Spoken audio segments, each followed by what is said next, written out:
Let's get the obvious out the way first. I played a lot this year. Shame me if you must, but I can't be mad because I enjoyed so much of what I finished. Sure, there were some duds, but it was overwhelmingly positive, so I'm looking forward to looking back at what has been a great year of gaming for me. In spite of that, I'm still relatively negative about the games towards the bottom of the list, so if you want to jump to the games I would actually recommend, then you can skip to the timestamp on screen. I don't think it needs to be said, but this is of course a very personal, very subjective list, but I'm happy to discuss any opinions you might have about my opinions in the comments. Also, this isn't a ranking of just games that came out this year, but everything I played this year no matter when it came out. However, I did happen to play a lot of games that came out this year, so I'll put the timestamps for just those in the description if that's all you want to see, as well as the spoiler warnings too. And finally, a big thank you to everyone who suggested a game on last year's video. I haven't been able to play all of them, but I have played a good chunk, and if you think there's something I'll like after watching this, more suggestions are welcome. Anyway, you can only introduce a massive ranking for so long, so who's bringing up the rear? I went into Watam with what I think were tempered expectations. It's a game led by the same creative director as the first two Katamari games, Keita Takahashi, so I hoped that it would have a similar level of charm and satisfying gameplay, but that's about it. What I couldn't predict was how much I would end up resenting having to play it. I don't want to be too immediately negative. The game had a lovely musicality, and the presentation was mostly enjoyable. But beyond that point, all I can think about is how lethargic it felt. Every movement, every cutscene, every interaction felt like it was moving at a snail's pace. It's hard for a game that's only about 3 hours long to feel slow, but almost every moment I spent playing it felt like it dragged. I don't like playing games that make me feel like a hater. Usually I can gloss over a game's flaws and try to find something to enjoy, but the core gameplay of Watam just wasn't anything. You floatily walk around, occasionally climbing or eating a variety of gradually unlocked anthropomorphized everyday objects, all to solve puzzles and move the story along. I'm not surprised at all to find out that Watam had a troubled creation, with Takahashi and higher-ups from various publishers having power struggles over the direction of the game, all leading to this relatively modest in scale game spending over 5 years in development. It feels like a game where people argued over what form it would take. I feel like Takahashi had a series of ideas, remembered he's a game designer, and decided he would make those ideas into a game somehow. All of this without even acknowledging the weird infusement of proto-brain rot humour. There are so many poop jokes that it feels like it goes past the point of haha this game is a bit immature to this is starting to feel strange. And then all of the random baby laughter. It's easy to look at my description and think, well, this is a baby game then, right? Well, not really. Its critical reception was largely positive, so I just end up feeling like a party pooper for not getting it. But who knows, maybe I was just in an awful mood the entire week I spent trying to force myself through the game, and it probably doesn't help that I played it directly after one of my favourite games of the year, but I feel like my opinion on Watam would be pretty similar no matter when I played it. If Watam is your favourite game, or even if you just like it, please tell me why. I want to understand. You would think that if you have an IP like Deadpool at your disposal, you would go, relatively speaking, balls to the walls, which is why I'm so surprised that looking back on Deadpool 2013, it just kind of blends together into a low saturation, generic action blah. Like, this is Deadpool, what are we doing? I'm not massively attached to the IP or Marvel in general, so it's not like I'm personally offended, but I know enough about the character to have what I thought were relatively reasonable expectations about how this game would present itself. Deadpool is quippy, and some jokes elicited a smirk, and I'm trying to be generous, I promise, but the level design was criminal. Big office building, sewers, ruined city, ancient temple, it just felt cookie cutter, and when the gameplay is standard sword gunplay, it's barely enough to make me reach credits, which I did, but not happily. In spite of all that, I didn't hate it, I just wish it did more to stand out. What am I, a grown man, doing playing Cooking Mama 1 for the first time on the DS in 2025? Well, a close friend who doesn't play many games told me that Cooking Mama was her favourite game growing up, so I thought that since it's so cheap, I could at least try it. and honestly, it is what it is. Cooking Mama is DS shovelware that managed to gain some traction and become a series. I don't doubt that future games build on the very basic foundations laid by this one. You tap, you slice, you stir, you occasionally blow into the microphone, you'll do that in various orders, end up with various dishes, you get ranked by Mama, and then if you're lucky, you'll unlock a new recipe. It's cute, but also incredibly repetitive. Why is it better than Deadpool and Watam? In my opinion, because it delivers on what it promises. I am cooking with Mama. I'm not going to pretend it's more than what it is, but I'm not going to get mad at it for being something that it's not. Maybe, just maybe, I played Cooking Mama a little too late in life to appreciate it for what it truly is. But you've got to respect her. Cooking Mama in Smash when? Another game that delivers exactly on what it promised, but in this case I can't help but wish it had a bit more, is Clawfish. Do you want a claw machine game where you catch fish? Well, here it is. Do you want to learn more about the fish? Too bad. What do you do after you catch the fish? You set them free. Is the claw machine gameplay satisfying at least? Kinda, not really, but I guess that's authentic at least. If you want to turn your brain off and do something with your hands while you watch an hour-long video, then this is a great option. Do you want a video game to pay active attention to from beginning to end? I promise there are better choices out there. It's cute though, and from what I can surmise, it was a small project game by the people who made it, and in that sense, it succeeds. The reason I wanted to play it is because the setting reminds me of the flooded train stations in Spirited Away, and the presentation was consistently charming. Play it if it looks like something you would like, but don't expect it to be anything more than what you see. So just for some context, last year I made a video called Why Nintendo Owns 2007, where I look back at a magazine feature from that January, looking ahead at every DS and Wii game planned to come out that year, and just talk about their legacy and how the industry has changed since then. I had fun making it, and since I was looking for ideas around August of this year, I started working on an equivalent with the same magazine's 2008 article as guidance. Unlike last year where I just sampled the games, this year I played most of the ones I decided to play to completion, and since that video didn't end up happening, there are now a handful of seemingly random games that came out around 2008 on this list, so that is why I played Medal of Honor Heroes 2 for the Wii. In spite of this being a horrendous looking beige World War II FPS from the peak of beige World War II FPSs, I didn't hate it. I like to pride myself on playing a variety of games and not being constrained to just a handful of genres, but if there is one type of game I tend to avoid, it's this one. So how did I make it bearable? I zoned out from the story, put on my most upbeat poppy playlist, and just went through the motions. Killing Nazis is more satisfying than ever in today's political climate, and even more so to the vocal stylings of Mariah Carey and Kylie Minogue. It made what was a game I wouldn't usually write home about something that I could get through with relatively little resistance. Some of the gimmicky Wii motion controls implementation was a bit annoying, but I now find it a charming relic of the time. Like, what do you mean I have to put the Wii remote over my shoulder and aim the rocket launcher using the nunchuck? What the hell, sure. Will I start seeking out games like this one now that I finished it? No. But will I occasionally think back, remember that time I blasted through Medal of Honor Heroes 2 for the Wii in an evening while hyping myself up with good music? Maybe. I can't get mad about a game about digging a hole, since it is what it says. You dig that hole, sell what you find, and then use that money to buy upgrades that let you more efficiently dig that hole. It's another very simple game that does the one thing it aims to do successfully, and really not much else. It takes about an hour or so, it never gets too challenging, and it's a bit atmospheric the further you go down, but nothing really life-changing. I would describe it as a nice brief distraction. I played it as a palate cleanser in between a few longer games, and in that sense it served its purpose perfectly. I was playing it while watching/listening to old episodes of Yu-Gi-Oh! GX, and honestly it was a vibe. I wasn't really paying much attention to either of them, and I just went into a flow state of not really focusing on much. The game does briefly switch up genres near the end, but I won't talk much on that since it kind of gets into spoiler territory, but I would say that it did annoy me a bit, even if it's a kind of twist that was funny in the end. There's really not much else to say, but if you love digging holes, then this was made for you. Snaky Bus is a very cool idea. Take Snake, bring it into 3 dimensions, and instead of a snake, it's a bus. The extra buses on your Snake Bus grow longer and longer, and it gets harder and harder to not crash. I went in excited to see how well the idea could be executed, and it technically does pull it off. The idea works, and in some of the stages is genuinely quite enjoyable. for a few minutes. With an actual game of Snake, you can be quite calculated and strategic to have a perfect game, but in Snaky Bus, there's a lot more going on, it's a lot more unwieldy to control, it's always getting faster, and it will essentially always get to a point where it's just too much.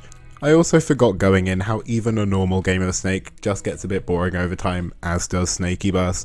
Snake was a game you played on your Nokia brick while waiting for your bus in 2004, and that was it. So even though Snaky Bus is technically more impressive, since the gameplay loop is so similar, it also ends up having a similarly lacking replay value. By the time I'd played every stage a few times, I'd kind of felt like I'd seen everything the game had to offer. So in conclusion, maybe I should just go back and play Snake again. Orbo's Odyssey is a very strange game, since at times it was genuinely incredibly fun, but then at others I would much rather be playing pretty much anything else. The game had some interesting platforming mechanics that shone through when you had to complete time trials or fight the one boss this game has, movement feels hyperactive, and it's bouncy in the best way, but outside of that it's a very standard collectathon.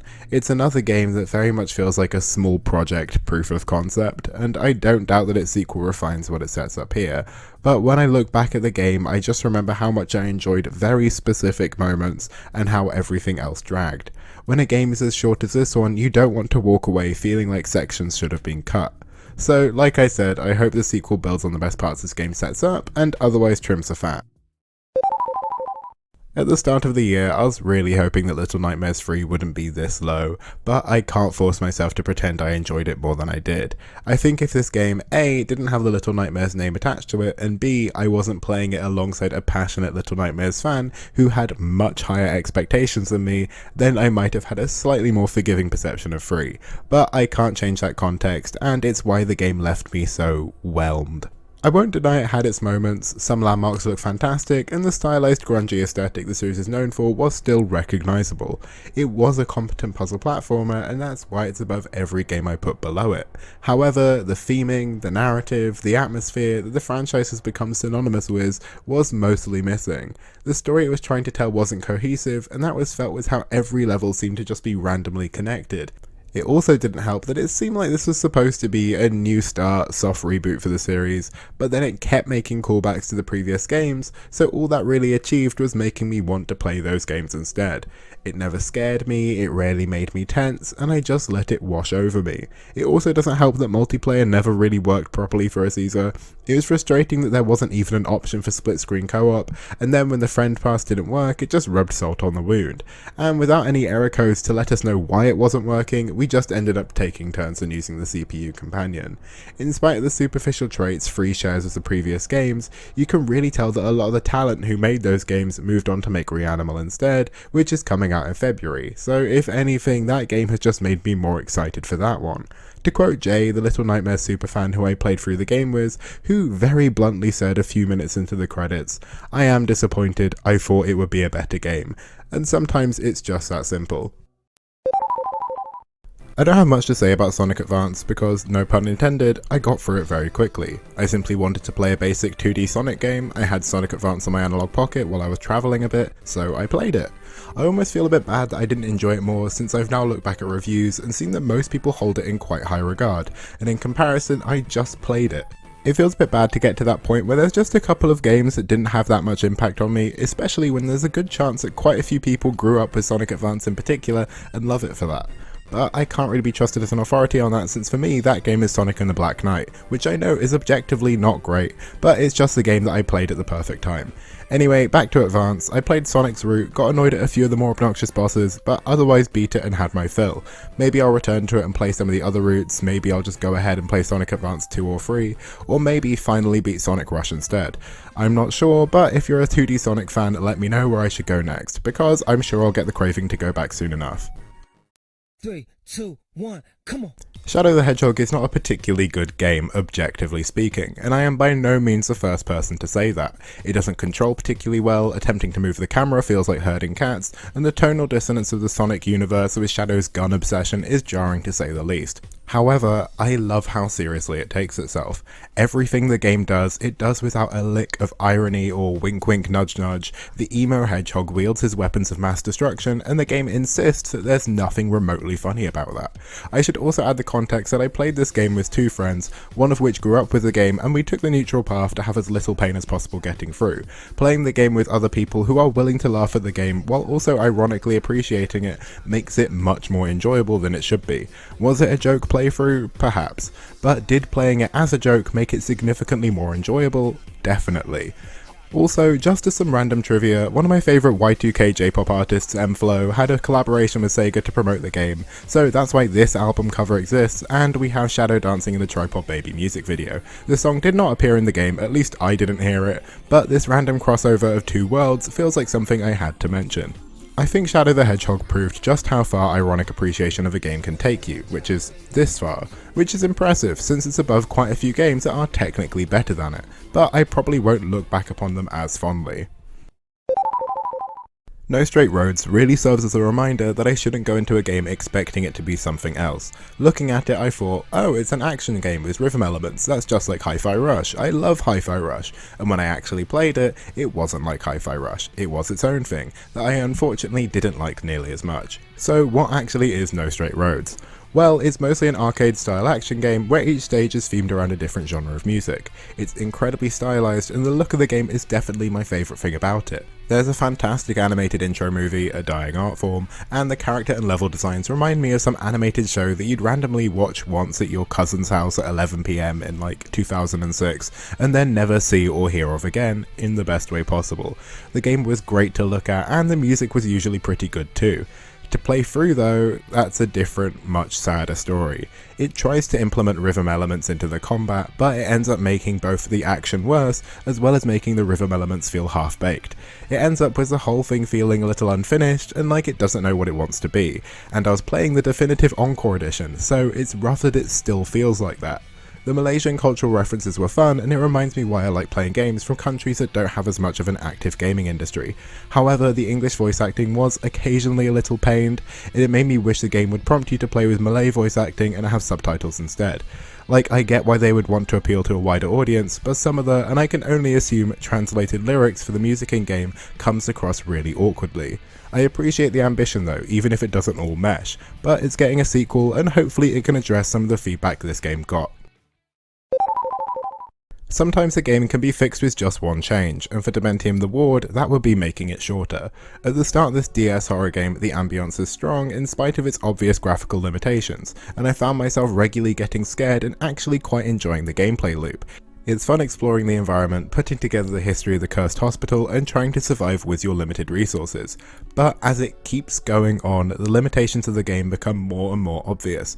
The corridors and rooms start to repeat, even if they aren't actually the same area, they're just reused assets, and the same applies for puzzles and enemies. One of the most egregious examples is Chapter 12, The Cleaver's Return, where you just fight the Cleaver, Chapter 4's boss, again. Nothing is added, there's no explanation, it's just padding. The further you get in, the more obscenely powerful you become, the less challenging the game gets, and it loses its atmosphere. And then it ends with an obscene difficulty spike for the final boss. Luckily I had save states, so it wasn't too bad, but I can imagine that it would have been torturous for those playing on the OG DS. In spite of all that, it had its moments, and it's impressive how much it does with the DS, and it becomes so much more than the sum of its parts. But then it kind of lets itself down with poor pacing. It's ironic because critics at the time complained about it being too short, but I just think that's an example of how things have changed. Either way, there is a remaster on the Switch, so if you want to play it, it's more accessible than you'd think. I don't think I've ever played a game that is as carried by its presentation as A Bear, A Story from the World of Gra. Its animations honestly look fantastic, and I love how consistent the aesthetic is without getting repetitive. However, out of everything on this list, it's the one that I'm the most hesitant to call a game. Yes, you control the characters, and there is some level of interactivity, but it's extremely limited. If I were to give it a game genre, it would be a narrative walking sim, but even then, at least most of the other walking sims give you a little more to do. But it is classified as a game, the devs refer to it as a cozy game, and you can find it on game logging sites like Backlogged, but it really straddles a line. When coming back to do a little research before making this ranking, I then saw that the devs actually preferred to call the game a digital bedtime story, and honestly that makes a bit more sense. Do I feel dumb playing a digital bedtime story by myself and judging it like a game? Kinda. But it does still present itself as a game, so I won't exactly beat myself up about it. So while it is barely just a game, I would still honestly recommend it if you like the look of it. It's sweet, has a lovely atmosphere, and sometimes that's all you need. I will keep an eye on the world of Gra to see if they make something a bit more, gamey, but I'm still relatively satisfied with my time with the bear.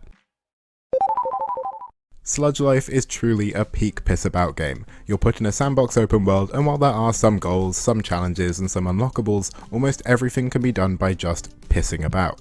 Thanks to the look and the style of the game, as well as a focus on graffiti, I was hoping for something a bit more similar to Jet Set Radio or Bomb Rush Cyberpunk, but unfortunately I think that was just a bit too high of a bar and kinda set up this game to disappoint me. However, in spite of a lack of many actual moving parts, the world did have lots of interesting details to find and just felt quite alive. It had a distinct look and had some occasionally fun moments while exploring, but the gameplay just ended up feeling a bit basic. It has a sequel and I hope it will give it a bit more substance, because there were strong foundations here, just not really enough to do with them. It's hard to put your finger on Nea Snow because it's another one of those games that doesn't really have much of a game to it and is more of a vibe simulator, but I do appreciate that this one has got a bit more of a specific angle. I don't have much of a reference point for post-Soviet Russia, but even though I don't, I do get what this game is going for. To quote a review on the Steam page from someone who does have more of a clear perspective on what Nea Snow is referencing, they, luckily for me, say the game is meant to be felt rather than understood, which is great because I didn't understand much of it, but I did feel the melancholic atmosphere and the brutalist aesthetic. This low poly style has been getting increasingly popular since Nea Snow came out a couple of years ago, but it really does feel like one of the best uses of it, really cementing the feeling of the game. I'm going to stop before it becomes even clearer that I don't really have much of a grasp on Nea Snow, but I did enjoy it as much as you can with a game that's sole goal seems to be creating an atmosphere. So last year I played Space Channel 5 Part 2 because I had it on Steam, and then played the VR sequel because I picked up a PSVR. I'd become quite a fan of Sega's almost entirely forgotten rhythm series, but still hadn't played the first. So earlier in the year I tried to play the original on the PS2, but my shitty third-party wired controller had such an egregious delay that it made the timing the game required practically impossible, so I sadly had to give up. I was thinking about just emulating the original on PC, but what was even more convenient for me at the time was instead emulating the oft-forgotten Space Channel 5 Ooh La La's Cosmic Attack for the GBA. In certain senses, it's a perfect port to the first game. The gameplay of Space Channel 5 is a very simple Simon Says style rhythm game, so the GBA was able to recreate that pretty easily. What it couldn't do as easily was recreate the look of the Dreamcast PS2 original, and instead of creating original sprites to display Ooh La La in a way that would work effectively on the GBA, they just use these incredibly scaled down versions of Ooh La La that I can assume were based directly on the original. There's no dressing it up, it looks very bad. It also doesn't help that the music had to be compressed, and since the music in Space Channel 5 is great and the main focus of the game, that's a massive shame. So it's essentially a perfect port of the gameplay of Space Channel 5, but everything else that makes the game great, like the distinct retro future style and soundtrack, are, in the nicest way, bastardized. It was a kitschy, gimmicky way of playing Space Channel 5, but in the future I won't pass up the chance to play it the way God intended. Unfortunately for Kirby's Dream Buffet, it plays like a slightly extended demo. The racing gameplay doesn't have that much depth, but it's fun, polished and responsive, which in my opinion is all a good racing game needs, and it capitalizes on the adorable Kirby aesthetic perfectly. However, it loses me when you go back for more. It doesn't seem to have actual courses, more it just reuses assets and puts them in different orders and calls it a different course. It means that every track you play ends up feeling incredibly samey. There's a lot of customization for how Kirby looks, but surprisingly not how you play the game. Every time you start a run, it just chooses which tracks and minigames you play, and that's it. It reminds me of an issue I tend to have with some Nintendo games, that they want to make sure you're having fun in the way they want you to, and if they gave you too many options you'd just get confused, so let them patronize you and just have fun the way they want you to. I love Nintendo in a lot of ways, but it annoys me when they exclude options that would have clearly been a net positive. Because of that, I had a very finite amount of fun with this multiplayer racing game, and that's not really what you want from a multiplayer racing game. You want to be able to go back and play it whenever you want something that's fun to play with friends, but because this game so quickly reveals itself as shallow, I'm not really tempted to open it back up.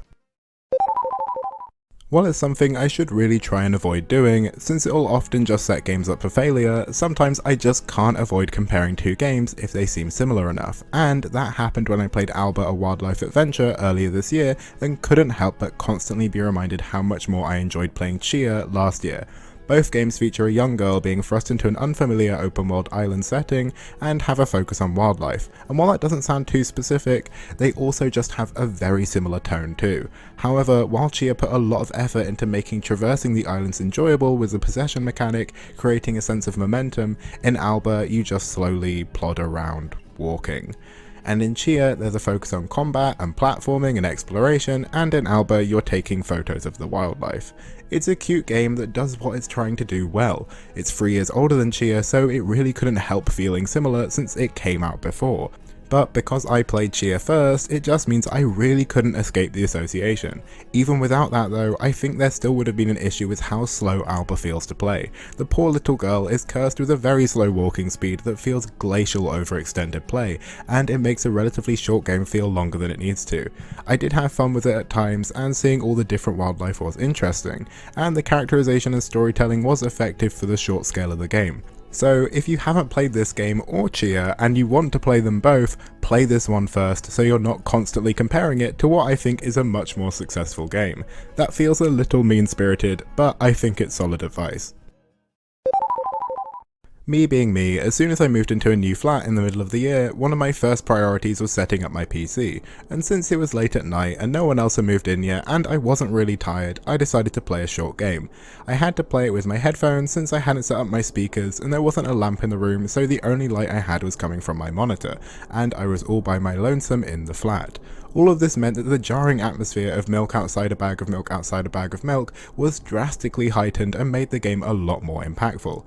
Looking back on it more objectively, I think I actually preferred the first game, Milk Inside a Bag of Milk Inside a Bag of Milk, which I played last year, a little more, since the lo-fi, lower budget graphics and the shorter length meant it was able to tell a story a bit more effectively. However, the uncomfortable environment I'd made for myself while playing the sequel likely makes it more memorable. It has a bit more to work with than the first game, so the look is a bit more refined, and it's significantly longer, being a gargantuan 45 minutes compared to the 15 of the first one. But because of this extra length, I think it decides that it'll be a little more ambitious with its ambiguous storytelling, and maybe I was just being dumb, but it meant a lot of it went over my head. I can tell myself I'll replay it one day, but with how big my backlog is, and with how this game definitely didn't grab me that much, I just don't see that happening anytime soon. Maybe I'll compromise and watch a playthrough or something. Either way, I'll always have the memory of that first lonely playthrough. Dustborn is one of those games that when you mention it, some people will perk up like a sleeper agent and immediately wonder why it isn't last on my list and the worst thing since woke brown bread. It has truly become so much more than the game it actually is, and a lot of the discussions surrounding it are more about what it represents rather than the actual base elements of the game. If Dustborn is one thing, it's ambitious. It tries to set up a lot with a relatively abstract semi-post-apocalyptic version of the USA with its own version of magic powers and a wholly new government. The gameplay is a hybrid of adventure with visual novel elements and some combat sprinkled in. Oh, and rhythm too. The characters are in a band, or at least pretending to be. It's just a lot. Playing it, you can also tell that it was made chronologically. The earlier chapters are significantly longer and more detailed and give you a lot more to explore, and then as you get further through the game, the explorable environments get shorter and more simple until it's practically a straight path. It's a shame because I would say that it was at its best around the middle when the chapters weren't too long or too short. The game really has 3 main issues. Firstly, they introduce far too many characters. At the start it seems like you'll just be following a core group of 4, but practically every chapter a new character will join, and it's a shame because the characters I actually enjoyed were having to fight for screen time by the end. Secondly, the combat isn't great. It's not atrocious, but it's clearly not the focus either, and they're fully skippable too, so the game is clearly aware of this. And finally, the music is bad. The rhythm sections were part of what attracted me to the game. I usually like rhythm games, but the lyrics, the melody were just not very good, to the point that I paused whenever anyone came anywhere near the room because I did not want to be witnessed listening to it voluntarily. But luckily these sections are few and far between. Aside from this though, the rest of the game is pretty inoffensive, unless, I don't know, you don't like woke characters, and you can stretch that definition however you like. But yeah, it's pretty atmospheric, the story was interesting if imperfect, and I love how each chapter ends with a comic that switches depending on your choices, and the cel-shaded style did consistently look good. It's strange to say about such a controversial game, but if you ignore the bad bits, it's really not awful. Maybe I was just being a contrarian, but I did enjoy a lot of what this game was going for. Like, I'm not going to scream from the rooftops about how much I love it, because I didn't love it, but it's also not the dog shit a lot of people want you to think it is, and it's clear a lot of effort went into it. I just wish that effort was a bit more focused. 2025 really was the year of catching up on Kirby games I missed over the last few years and realising I'd maybe skipped them for a reason. It's a shame because Kirby was really on a winning streak with consistent 2D platformers until Star Allies, and it seems like that's because Star Allies didn't really get what makes 2D Kirby so good. The main gimmick of Star Allies, besides the ability to make standard enemies your allies, was the ability to combine your copy powers. While it sounds like it could be interesting, it usually just manifested in adding an elemental affinity to the attacks and calling it a day. The best thing about Kirby games isn't usually the combat. So, having the main new feature be focused almost entirely on the combat showed an uncharacteristic lack of understanding of why people play Kirby games. On top of that, it was all paced weirdly, with the worlds all being drastically different lengths and then lacking a cohesive theme too. Kirby games tend to be pretty easy to play, usually because they're easy, and this game was easy too, but the real challenge was forcing myself to pick it up and keep playing. The more I look back at it, the more I want to put it lower, but I struggle to do that because it is a technically speaking well-made game. It just doesn't seem to have the same sense of direction the mainline Kirby games both before and after it had. It's been a while since we've had a truly new 2D Kirby game though, so hopefully Nintendo work out how to redeem themselves with the next one. From memory, I was recommended Arctic Eggs based on liking mouthwashing. It makes sense, they both came out last year, they both have the same low poly style, and they both utilise abstract storytelling and world building. However, because I enjoyed mouthwashing quite a bit, I ended up being just a little bit disappointed. It's a shame because it's a pretty unfair comparison, given that outside from those relatively superficial shared traits, they're actually quite different. While mouthwashing is a linear, story-focused walking sim with only a few moments of actual active gameplay, Arctic Eggs is instead almost entirely centered around the frying minigame. You're given quite precise control over a frying pan and given specific items to fry and occasionally flip. It's more fun than it sounds, but thanks to the intentionally janky controls, it can be quite a challenge. For most of the game I didn't mind this, but the main exception to that are the cockroaches. Those little pricks will try their damnedest to get out of the pan, and when you have one it's bad, but if there's two or three, trust that I was on the verge of frustration tears. But hey, if a game makes you feel something that visceral, then it's a good thing, right? No, it was rough.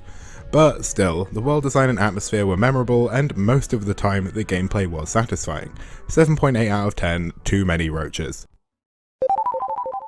Samaros does absolutely nothing wrong. It's a quarter of an hour long point and click game that you can play on anything that can play Doom, including mobile. For me, that was during a very quiet shift and it was a nice way to spend my time. While it was incredibly linear, there's no going back to previous screens, so it's very hard to get lost. It was adorable. The weird vibe is kinda like a 2003 abstract take on retro kids TV, if that makes sense. There's really not much to say, and if I keep going, I'll be talking for longer than the game is. It's free, and I played it because I got the 2 sequels, and I'll probably play them soon as well. What else is there to say about Samaros? I had done very little research before playing If Found, so I wasn't expecting for it to be so Irish. Not that that's a bad thing, just surprising. So Irish in fact that there are regularly little reference symbols to get the slang explained to you. Very educational. I also wasn't expecting it to be, essentially, a slideshow. A very fancy interactive slideshow, but a slideshow nonetheless. The game's focus is almost entirely on storytelling, so it's lucky that the story is good. It's telling 2 parallel narratives at once, and thankfully it focuses on the one that I personally enjoyed more. There's a strong thematic focus on identity and found family, and it's all presented in just a really charming way through this very Irish lens. It makes what is really only just a game incredibly distinct aesthetically. I don't want to say too much in case I stray into spoiler territory, but it's definitely not the kind of game you need to play, since you could likely get a very similar experience if you just watch a playthrough, but if you want to play it you'll have a nominally more interactive experience. After playing and loving Tetris Effect last year, I was in a very pro-Tetris mood, but also in a tricky position since I've kind of reached a peak, and it would be hard to play a Tetris game that would somehow top Effect. So I had to take a complete left turn and play Tetris Forever instead. Made by Digital Eclipse, a studio most well known for putting together retro collections, Tetris Forever is kinda that, but instead is presented in a documentary form. The best way to describe it is like a virtual museum. It's presented in chapters, with videos and images telling the story of the creation of Tetris in chronological order, with various incarnations of the game playable in between. The history of Tetris is an interesting story. Interesting enough that it already has a movie dramatization, but I would be lying by omission if I didn't admit that Forever really drags it out. The middle chapters agonize over the licensing process, and it's interesting, but they take such a granular approach, interviewing practically everyone who's still alive who was involved in the process, that I feel like I know this story better than the back of my own hand. Not to be a brain-rotted Gen Z, sorry, I'm English, Gen Z, but I would have loved if you could have played the different versions of Tetris while they were talking about them. Looking back on it, it seems like an insane omission. It would have made it all a bit more engaging and perhaps improved my patience for the longer video sequences. It does have its own original version of Tetris called Tetris Warp, where you'll randomly get transported into different versions of Tetris to build up combos. It's a great fit for the game, but I don't see myself going out of my way for it. It delivers what it's going for, but I also left just wanting to play Tetris Effect and maybe watch a movie version of the story. Spin Rhythm XD started as everything I wanted it to be. The simple mechanic of twisting the column to match color-coded notes is effective and satisfying without being too easy. It definitely was enough to justify it being the central gameplay mechanic for a rhythm game. The problem I had, which is unfortunately subjective, but I just didn't like most of the music.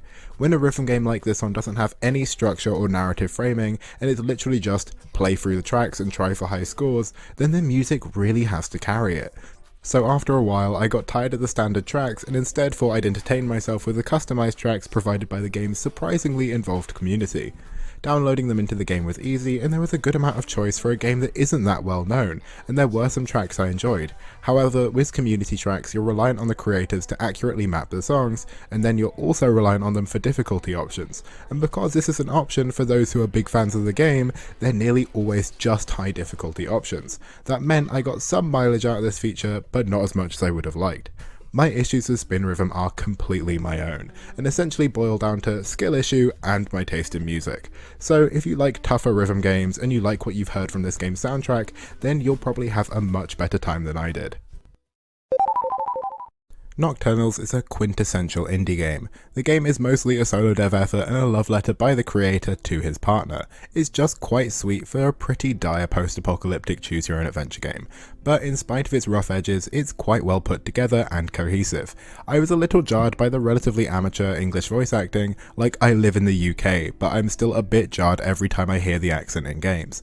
There is some incredibly light romance, but it all depends on the choices you make, and I do like how once you're done with the game, it will tell you exactly how dumb it thinks you are, and exactly how heartless or not it has assessed you to be. The horror element really comes out near the end though, and maybe it's just because I was playing late at night, but it did kind of scare me. Well, that wasn't until I died a couple too many times, and I just started to find the grotesque death animations more funny than terrifying. It's cheap, sure, and has a little bit of replay value. Also, it's getting a sequel next year, so if you get invested, there's going to be more content soon. I'll probably play that too, so look forward to that next year. If you haven't noticed, a lot of my videos have lovely thumbnails drawn by lovely human artists who I've either commissioned or asked for permission to use their pre-existing artwork. This is because, amongst other reasons, I wholly lack the talent to achieve anything of similar quality myself. I used to enjoy drawing and painting growing up, but just for fun, which holds its own value of course, but I was never great. When I was growing up with my DS, I thought the Art Academy games were a bit gimmicky, but now I look back on them a little nostalgically, even though I never played them, and I found the first one for £1, so there really wasn't much to lose. It's sweet how basic the lessons are at the start, and I do appreciate the gradual pacing. At times, especially later on, I found the lessons perhaps to be a bit too granular, but it was never that bad. Even borrowing Jay's 3DS XL for a bigger canvas, the DS screen of course feels small, but that can't really be helped, and for the scale they were working with, they did manage to recreate drawing and painting quite faithfully. I played it in July, and I wouldn't really say that I'm that confident I've retained many of the skills it taught me now it's December. However, I'm a little more confident that I'll do even better if I play the other games in the series, especially since they're pretty much all cheap as anything. Who knows, maybe you'll see a video from me in the future called "I played every Art Academy game so you don't have to." A bit basic perhaps, but I wouldn't be against it. A purchase that was driven almost entirely by nostalgia was Mighty Morphin Power Rangers Rita's Rewind. I haven't really kept up with the Power Rangers antics since the late 2000s, but I've always held a certain reverence for essentially every incarnation of the Pink Ranger, so the chance to play as the OG in this beat 'em up was frankly irresistible. It also helps that the game features some amazing pixel art and an incredibly self-aware recreation of the 90s setting of the original series. The core beat-em-up gameplay was refined and enough to make each of the stages that used it fun to play through, but I enjoyed pretty much every gimmick level much less. I'm going to refer to it as a Bayonetta 3 problem, where the core gameplay is fantastic, but the game itself seems more concerned with finding pretty much every opportunity to tear you away from it. In the end, I think barely half of the stages had the standard gameplay, while the rest was some form of minigame that ranged from somewhere between mundane and frustrating. I hate to be such a knob about a game that's trying something different, but I wish that games would stick to keeping their mini-games mini and not having them invade so much of the rest of the game. Otherwise, I did have fun, and even the gimmick sections looked great at least, but if they revisit this idea, I hope it's a little more focused. While the core gameplay of Home is nothing to write home about, the tone, the tension, and the narrative are what makes it engaging and kinda scary. It also doesn't help that I didn't remember downloading it and also started playing it in the middle of the night, but for a game with such a standard pixel art style, I was getting a bit creeped out. You wake up in an abandoned house with no memories, and as you explore and try to find your way home, you discover a string of murders and try to get to the bottom of what exactly happened. I appreciate that the game doesn't hold your hand and lets you work out your own conclusion by putting together the clues the game gives you as you see fit. One of the main critiques I've seen from people that played this relatively obscure game is that, spoiler alert, you're not given a big aha reveal, and it's more abstract.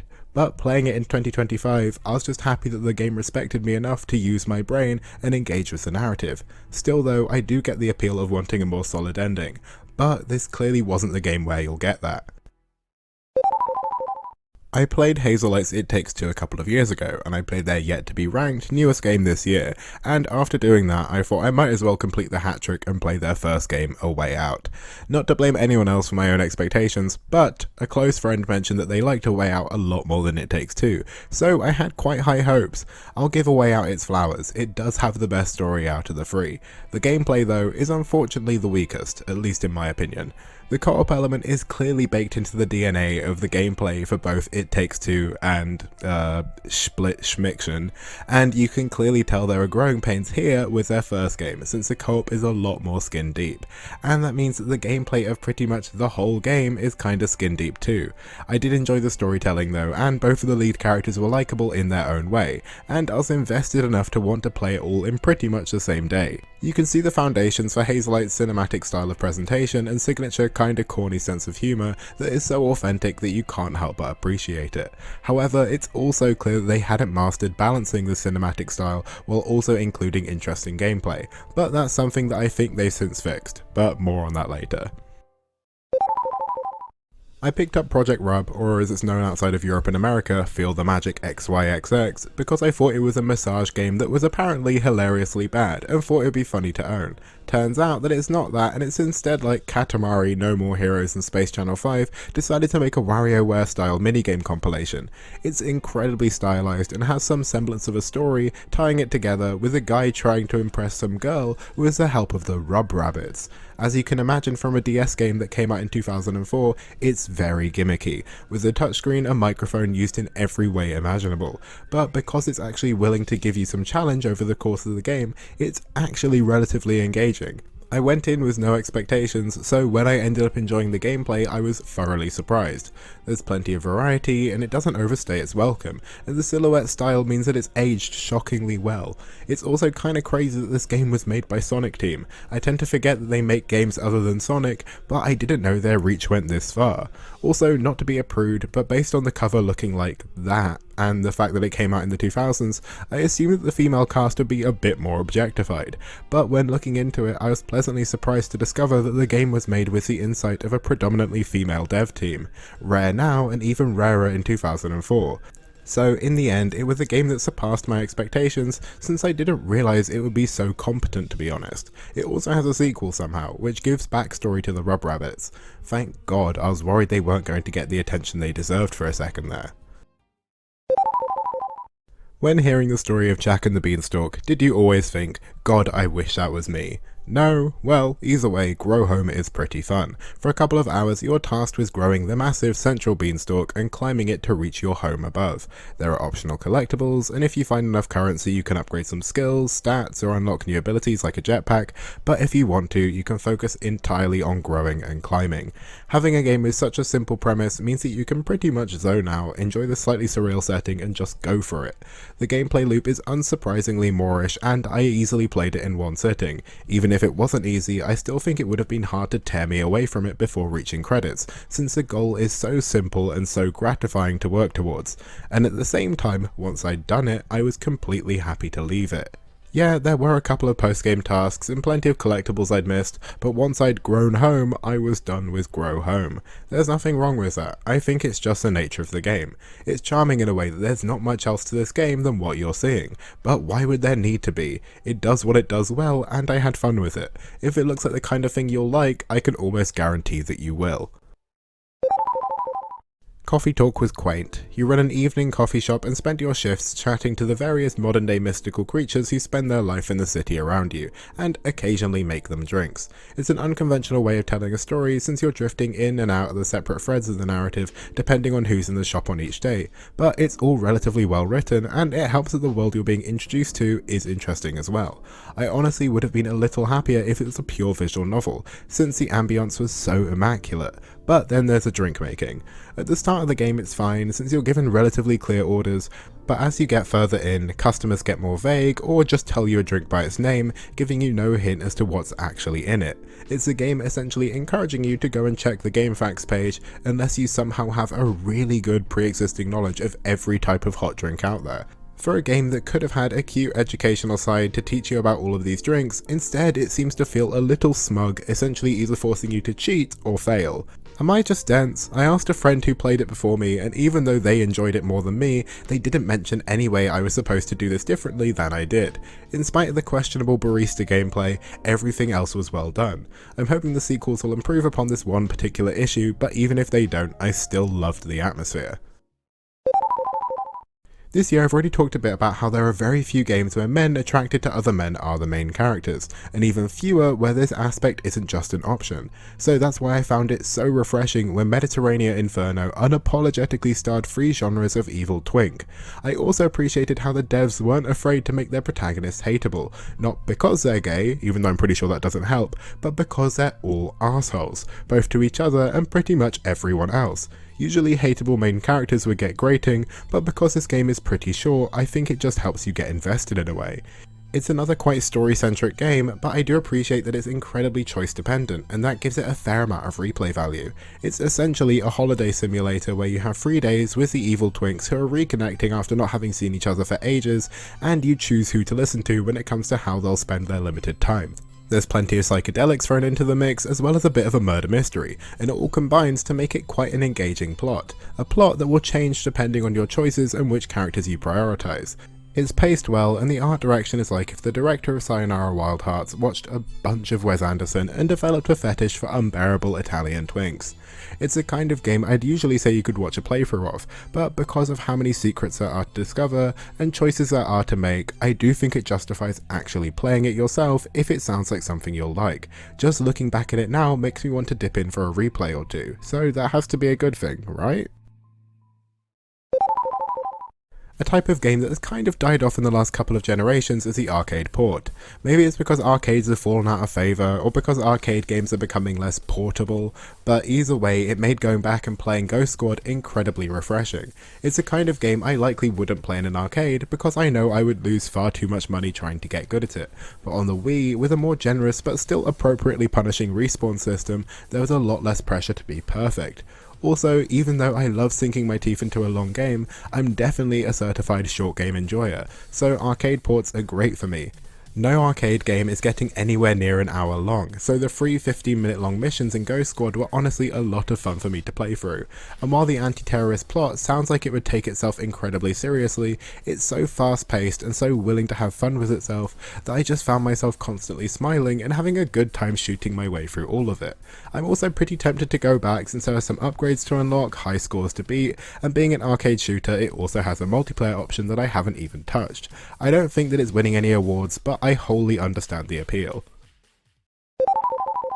Journey of the Broken Circle is one of those games I picked up on sale after finding the trailer slightly interesting and then forgetting about it for years, but wanting to clear out a good chunk of my backlog this year, I finally actually played it. While I was expecting a nice short 2D indie platformer, I was surprised to find a pretty interesting story attached to it as well. The eponymous Broken Circle you're playing as is on a journey to find something to fill its missing gap, and you'll find plenty of candidates. Each of them will change how you control the game and give you a new platforming gimmick to solve puzzles with.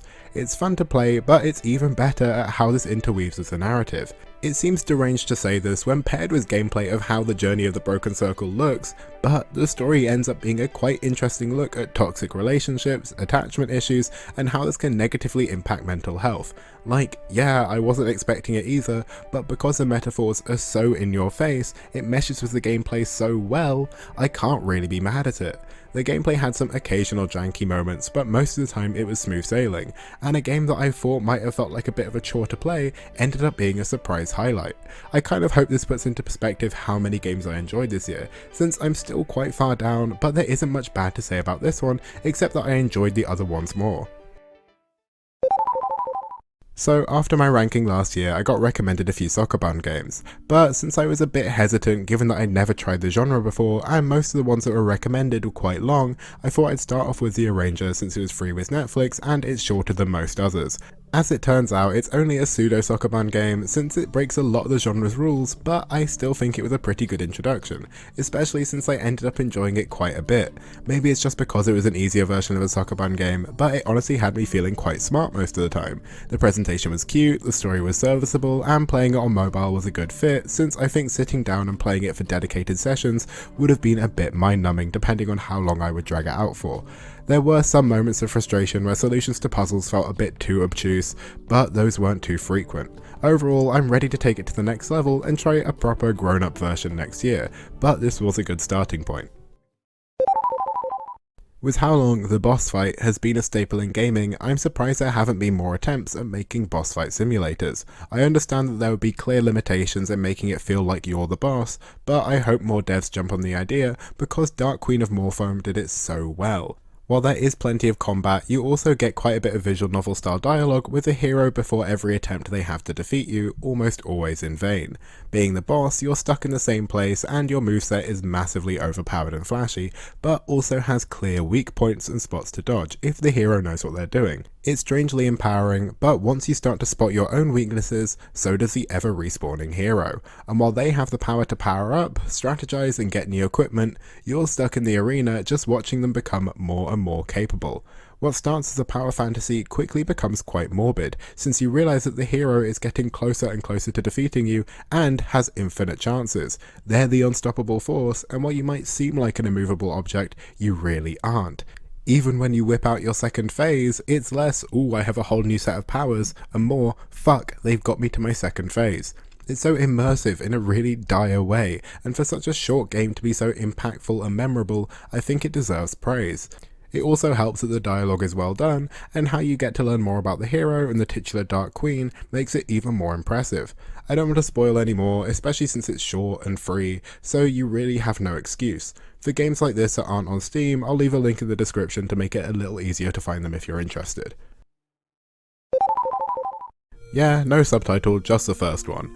I've been a self-confessed quite big fan of the Zelda series for well over half my life at this point, but I still hadn't actually gone out of my way to beat the first one, so this year I decided to change that. I'd heard someone mention a while ago that the game essentially requires a guide to beat it given the era it came out in, and how guides and instruction manuals were a much more baked in part of the process at that point. So while I'm sure some people who grew up with this game can easily play it solo, I was pretty shameless in relying on a guide. Using this crutch for the first half of the game, I was having some semblance of fun. Even though I'd heard a lot about the game and seen a lot of footage, there was something quite impactful about actually playing it. But it did also feel like I was playing with baby wheels. However, about halfway through, I started loosening up from the guide and found myself enjoying it notably more. Yes, of course it's dated, and a bit crunchy, but that's because of how old it is. But in spite of that, it's aged incredibly well, and it's impressive just how much it laid the foundations for not just the rest of the Zelda series, but just a lot of games overall. I wouldn't be surprised if a good portion of the other games on this list were inspired by the Zelda series in some capacity. This is usually where I'd start suggesting ways where the game could have been better, but come on, this is Zelda 86. How could it have been better given how different things were back then? Maybe Link could have had better character development. Are we kidding? It's a hard game to rank and assess how much I enjoyed because there are definitely games lower than it that I had a smoother and more traditionally enjoyable experience with, but those games aren't The Legend of Zelda 1. But also, I can't skyrocket it to the top of the list just because it's Zelda 1, so here it is, above The Dark Queen of Morphoam and just below, Little Nightmares 2. Little Nightmares 2, the sequel to Little Nightmares 1 and the prequel to Little Nightmares 3. What can I say about Little Nightmares 2? That sounds a little shady. I liked it, but I'm still trying to work out if I liked it more than the first. Because they have such a similar look and ambiance, they do end up blurring together a little in my memory. Like, I have to try hard to remember if it's mono or 6 in each scene, or maybe both of them. But mixing them up isn't the worst thing, because they're both really polished, well-made, unsettling games. 2 definitely has more polish than the first, and while I dislike the sections where you have a weapon, since it feels a bit counterintuitive to the whole everything can and will kill you vibe of the game, aside from that, the core gameplay, especially the platforming, felt better than ever. Also, narratively, how this game ties in with the first was incredibly satisfying, and it helps that I had Jay, Little Nightmares superfan, watching me play so he could fill in any questions I had throughout. I get why this series has such a strong following, since all the details and environmental storytelling lends itself to theorizing and community building. It tempts me to want to go back and do a replay since I'm sure there's parts I missed, and there's also DLC I haven't touched either. However, I did still find myself missing the raw appeal of the first game and how original it felt when I first played it, so I'm still not completely sure if I prefer 1 or 2, but what I do know is that they're both better than 3. Vampire Survivors was a viral phenomenon, and I can fully understand why. The simple controls only require you to move your character, but the depth of building your toolset and choosing exactly how to maneuver makes it an incredibly easy game to get lost in. I played a good handful of runs, and when I had a good build and was tearing through enemies, I was practically giddy. I didn't really know where to leave Vampire Survivors, since the game has an insurmountable amount of unlockables that I'm sure some people have got all of, but I definitely wasn't dedicated enough for all of that. So I kind of just did a handful of runs, completed a few to the point of the timer running out, and that satiated me. I could already see how the formula could start to get repetitive, and while I'm sure that's refreshed with some unlocks and more interesting stages, I just didn't want to sour my enjoyment by trying to squeeze too much out of it. Instead, I'll probably start playing it on mobile instead of PC, since I think the game is perfectly suited to that format. So maybe at some point in the future, I'll go back and give an update on Vampire Survivors once I've played even more of it. But even if I do never go back, I'm still satisfied with where I am with it now. So before this year, I'd never properly played a Worms game before, even though I've always thought they look like fun. I don't think many people start with a Space Oddity for the Wii, since I don't think many people acknowledge that it exists. Not because it's bad, but I think the series was just very busy churning out games, and while the space theming and variable gravity of this game is a nice enough gimmick, it wasn't enough to make it stand out. While I started out my playthrough by doing some versus matches, I started having a much better time when I was going through the campaign instead. The cutscenes at the start of each world were a nice reward, and most of the stages were either a fun battle against CPUs of gradually increasing difficulty, or a puzzle stage that challenges you to use a certain supply of weapons to take out every enemy on screen, or maybe a time trial. The battle stages were consistently enjoyable, and a lot of the puzzles were too, but some of the puzzles exposed what I think is a main issue this game has, that it clearly wasn't playtested enough. Like I mentioned, the puzzles tended to have one specific method for solving them, and that would, in theory, be fine, if the intended solutions always worked. But they didn't. A lot of the solutions required plenty of setup, and you needed to wrangle with the motion controls to ensure that you were letting off all your attacks with a perfect level of force. But even if it was perfect, sometimes the results would be inconsistent. It meant that some unavoidable stages of the campaign needed to be raw-dogged and repeated until we were lucky enough for it to work as intended. There were only about 5 stages like this in the game, but when you're stuck on them for so long, they really do stick out. It's a shame, since otherwise it's a perfectly fun game, and I'm planning to return to the series. So if you're a dedicated Worms fan, if you just love Worms, let me know if this is a problem with the rest of the series or just Space Oddity. I bought Rimper because the cover art looked nice, but to be honest I went in with incredibly low expectations. It's a motion control ball rolling game for the Wii, so I just assumed it was shovelware, and after Monkey Ball for the Wii was so unresponsive last year, I just really didn't expect this one to be something I would even finish. So imagine my shock when it was significantly better than last year's Monkey Ball, and I got to the end. Happily.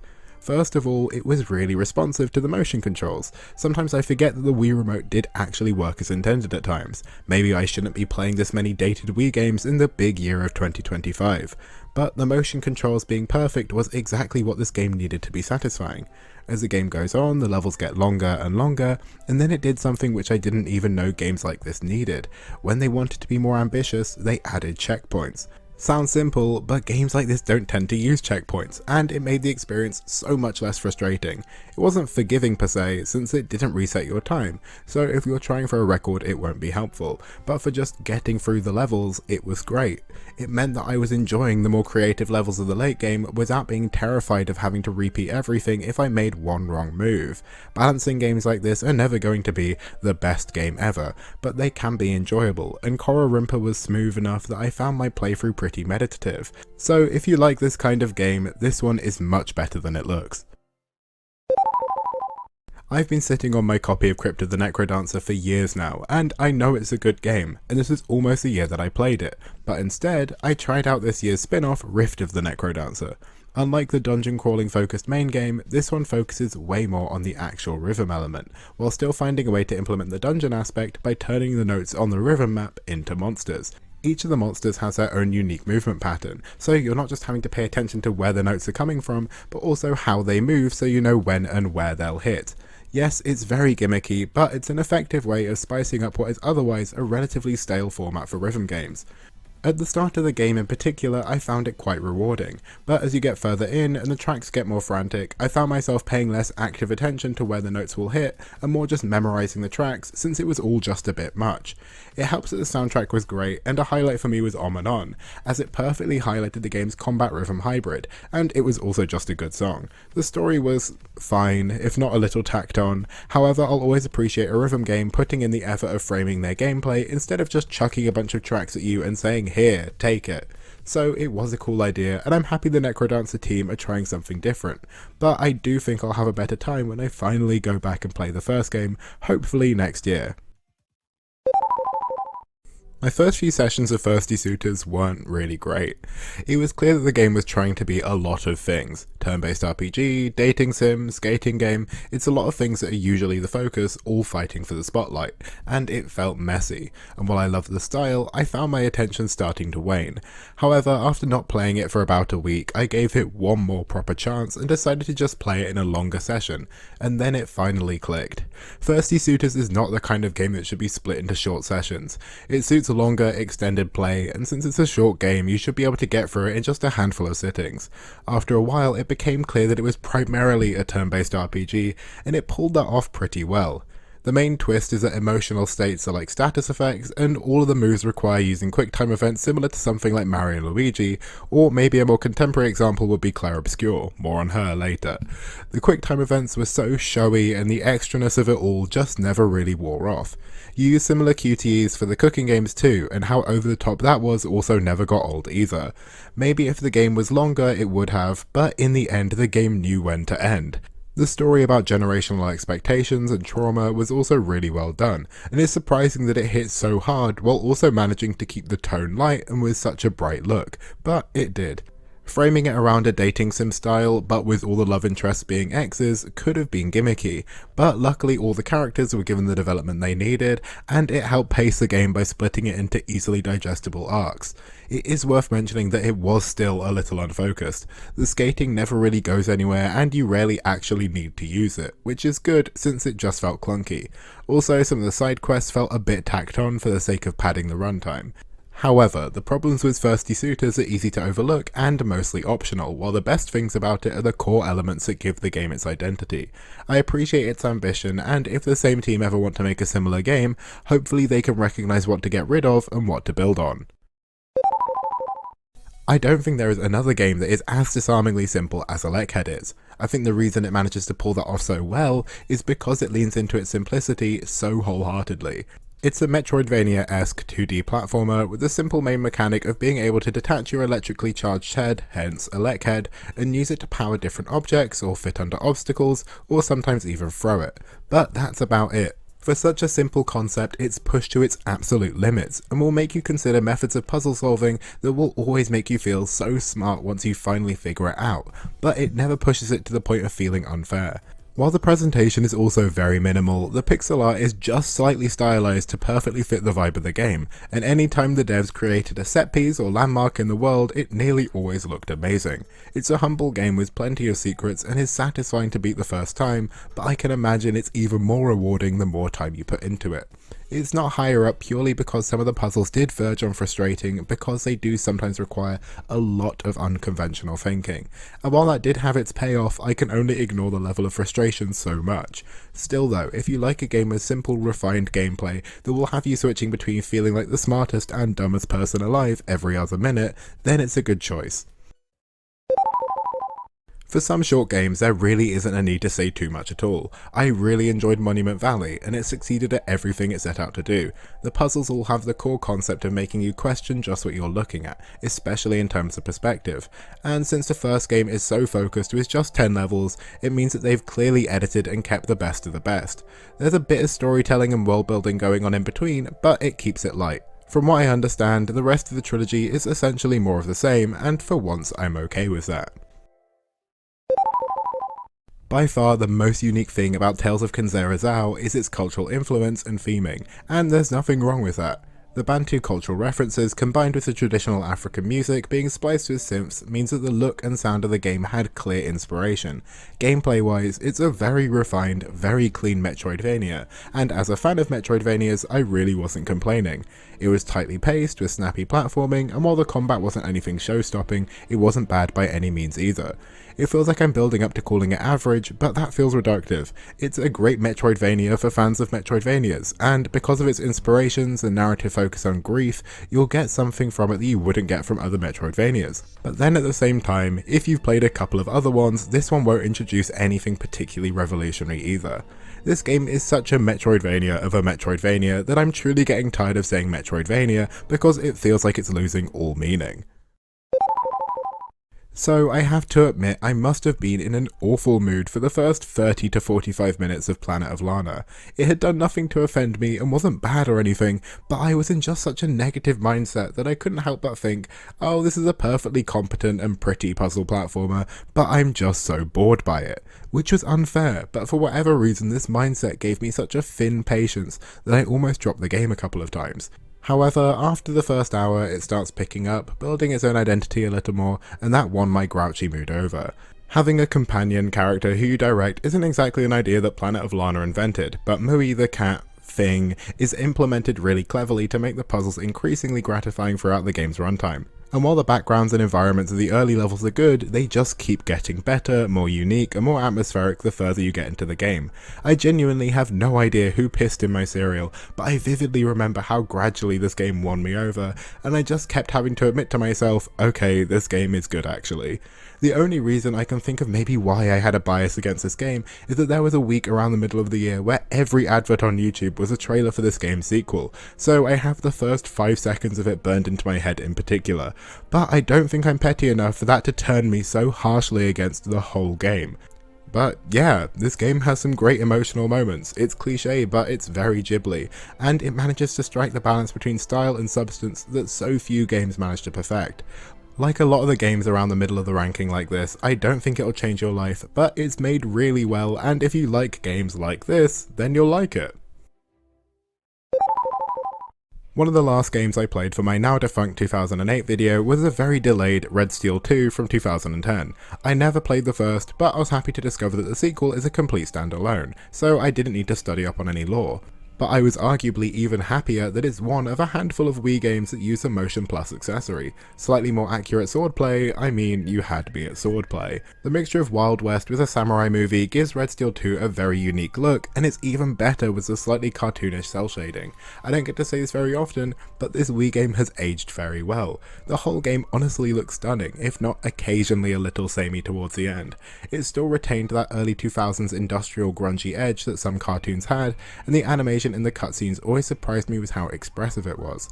The combination of swordplay and gunplay was also incredibly responsive thanks to the Motion Plus, and the gradual introduction of new techniques meant that combat that could have just been Wiimote swing spamming and trigger mashing actually required a bit of thought, and rewarded variety in your approach. It all had a bit of a retro feel, but without the lack of polish you expect to come from more retro games. I was honestly just surprised that the game doesn't have more of a reputation. Barely anyone talks about the first Red Steel anymore, and I didn't even know it had a sequel until this year. It's a shame because, and I try not to use this word lightly, this game is now pretty damn underrated, or at least underappreciated. Maybe it's just because Wii Sports Resort and Skyward Sword kinda stole the spotlight, but I hope Red Steel 2 will finally get some appreciation. I mean, I doubt it, it's 2025, but a boy can dream. There's something a bit uncanny about going back to a launch era game for a console years after that period has passed. Sony kind of forgot that the PS Vita had a touchscreen on the back for some reason. Most developers for all 12 games on the Vita forgot that it was there, but you know who didn't? The people who made Tearaway. Not only did they use this strange console inclusion to the most of its quite limited functionality, but also every other feature the Vita had as well. The papercraft style of the 3D platformer genuinely looks amazing, and it's used in pretty much every way you can imagine throughout the 5-ish hour runtime of the game. The game will also have you sliding around platforms, pushing the character around, and a bunch of other miscellaneous tasks, all using the back touchscreen. You'll also occasionally be jump scared by your own face, since the front facing camera is always on, and sometimes your mug will just show up in the game's sky like an omnipresent god looking down on the world. It's all uniquely strange and something you don't really get outside of these launch era often pack-in games, but games like Tearaway also tend to be polished and made with love, and that's certainly the case here. The look of the game feels very early 2010s in a way that makes me almost nostalgic, and it was trying so many different things that I couldn't help but appreciate its ambition. While it's a short game, it's also very memorable, and it's a shame not that many people have played it since the Vita kind of holds a mantle as the underappreciated handheld of, I don't know, the century. But if you do have a Vita and you haven't played it, then do, because it's dirt cheap, it doesn't take much time, and you can goon at yourself in the camera, and that's always fun, right? For someone who's been gaming for most of their life, I've avoided having many physical gaming injuries, plenty of emotional and mental scars, sure. However, I have never felt such intense wrist pain as I have after playing my first day of Samba de Amigo, but worth it. I didn't think a rhythm game that relied upon treating the Wii Remote and Nunchuck like maracas would be so addictive, and maybe I've just been awoken to my love of samba, but this game's soundtrack is insane. Mambo No. 5, Acela Hey, Groove is in the Heart, Ponder fucking Replay, Mexican Flyer aka the main theme of Space Channel 5 because this is Sega and they can do that, Tub Thumping, Bambaleo, Weezer's cover of Take On Me. How many Sega employees had to sell their organs to afford the rights to this soundtrack? The game's aesthetic is so saturated, so cartoonish, so 2000s tacky, borderline cultural appropriation, but I was low-key, high-key obsessed. In the height of summer, I was sitting on my bed, window open, happily blasting through Samba de Amigo, enjoying the soundtrack, but also terrified as the beat maps were getting harder and harder, and that damn sombrero monkey kept making me do increasingly ridiculous poses. If you walk past an open window this August and saw a man in his mid-20s, hyper-focused on samba music blasting out of his TV while sweatily grasping a Wii remote and nunchuck, then I'm sorry for disturbing you, but I was having fun. Then, when it was finally time to sleep, the pain from all the thousands of tensed, minute wrist movements throughout the course of the day hit me, and I literally had to cradle my arms in front of me and just try and distract myself from the soreness. But I kept playing the next day, and finished it, and then dealt with the same pain the next night. I would say it was torture, but it was worth it. We just don't get games like this anymore. Well, we kinda do. Samba de Amigo has only gotten ports since the 1999 original arcade game and 2000 Dreamcast version, but it finally got a real sequel on Switch a couple of years ago. Party Central seems to do away with the Samba inspiration of the original to have a more clean-cut pop set of tracks, but it has Excess by Rina Sawayama, so taste? Either way, I found it on clearance recently, so I guess you'll see my thoughts on that next year. Also, if you could support the GoFundMe for my wrist replacement surgery, that would be lovely. I went into Justice Sucks with low expectations. I mean, it's a gimmicky stealth game where you play as an attack Roomba. Like, yeah, it's not going to have that much to it. But surprisingly, it was really well put together. Thanks to the more micro scale, since you're the size of a Roomba, everything was pretty snappy and fast since you can zoom between hiding spaces much quicker than you can when you're human size. An issue I have with a lot of stealth games is that the actual stealth can be pretty slow, so this one solved one of my main problems with the genre. It was also brighter, had a good sense of humour, and it didn't require perfection, making it much more fun for a casual playthrough, but of course with optional goals if you wanted to challenge yourself. There was also the ability to possess and control different devices from a distance to manipulate the environment and distract enemies, and it all just meant that the game was always giving you something to do, instead of asking you to wait in a bush until the guard finally turns around so you can stab them in the neck. It also has a bunch of JoJo references, like I'm pretty sure the Roomba has a stand, so that immediately scored points for me as well. Not to be too pretentious, but it did lack that extra something it would have needed to be even higher, but it was a charming, not too deep, but fun short game to play in between longer ones. It's a shame that the team that made it has since dissolved, but hopefully they're all still in the industry making games, because this one unfortunately flew under most people's radar. Maybe it's because you're playing as a sexually charged killer Roomba, but no, that can't be it. Like many people I'm sure, I was made aware of Haste by its dev team's expert TikTok presence, but to be honest they didn't really need to put in that much effort. The game is clearly made for background footage for TikToks and story times, it's just so satisfying to watch, and luckily when I actually got my hand on it, it was just as fun to play. I was surprised to find out that it uses a roguelike structure with different runs and different stages with different bosses at the end, but to be honest it made sense after I started playing and it fit the gameplay style quite well. Having the option to adjust your runs with buffs and upgradable skills gave it just enough depth to feel like a real game that is worth your time. It made complete sense to learn that it was made by the same people who made Cluster Truck, which I played last year, and this definitely feels like it was made by a team who get how to make movement in games feel good. Thanks to the fast-paced style of the game, some jank was unavoidable, but it was worth it for just how fun it felt to blast through its worlds, build up speed and fly over obstacles. Some bosses were much better than others, and it even feels a little strange that the game had combat, given the level of precision needed to beat some of the bosses felt a little counterintuitive with the rest of the game's design. However, precision and practice were rewarded, and when I finally beat the final boss, I was incredibly satisfied. Since I finished it, an endless mode of multiplayer has been added, so I have a reason to go back, but even if those features weren't added, I was fully satiated with my first run through. I knew going in that people liked Gorogoa, but looking at screenshots and watching trailers, I never really got the appeal, but I just decided to go with it and see what it's like.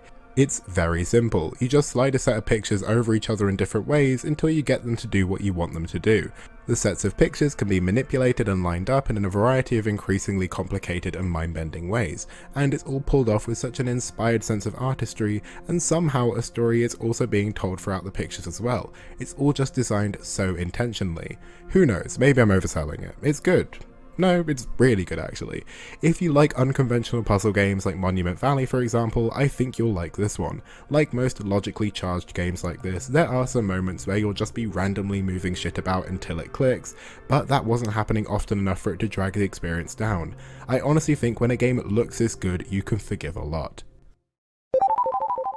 Not to build up another game by directly shading another, but the Red Strings Club was pretty much everything I wanted Coffee Talk to be. But they are very similar games, and I only played them a couple of months apart, so it's a pretty hard comparison to avoid. Both are pixel art coffee shop bar simulators that take place in a fantasy setting that is still grounded in a modern style city, and the core gameplay mechanic is making drinks, and otherwise the game is mostly focused on storytelling. You can see why I tend to group them together. I won't say that the Red Strings Club is a better game, but I will say that it resonated a lot more with my taste. The narrative is a lot more cohesive and ambitious, telling one overarching story instead of going in and out of different characters' stories, and I found that a lot more compelling to follow. It also helps that the main character you're in control of has a face and a personality this time, and it makes him a lot more interesting to follow than the faceless coffee shop owner of Coffee Talk. But where I was most engaged was with the bartending. Instead of having to guess based on hints which drink a customer wants and you'll either reach a fail state or they'll be happy, in Red Strings Club it's a lot more in your control. You're often trying to pry information out of your customers to progress the story, and you do this by manipulating their mood, and you do that by carefully mixing custom drinks. Not only is the whole process of making the drink more interactive, but it requires understanding the characters you're mixing for, and how you want to see their mood change. Of course, this also changes dialogue quite significantly. If you decide to make a character feel flirty instead of angry, that chapter of the game will likely play out very differently. The whole package comes together satisfyingly, and for what's only a 4 or 5 hour game, it ended up having quite an impact on me. I do feel a bit bad that I spent half of my time talking about the Red Strings Club dunking on Coffee Talk, but unfortunately I think they'll always be quite linked in my head thanks to how closely I played them both. But Coffee Talk is the more popular game, so I guess I'll give Red Strings Club a win where it can get one. Donkey Kong Country Returns randomly got a Switch port earlier this year in the console's last few months before having its shiny new baby. But with the energy of a parent telling their child they have McDonald's at home, I decided I would just force Jay to play the Wii original with me. However, unlike the McDonald's at home, 2010's Donkey Kong Country Returns is still very good.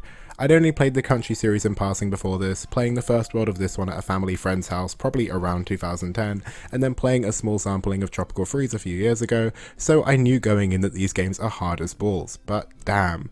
Playing most of the game in co-op was a fun challenge and really tested just how in sync two people can be.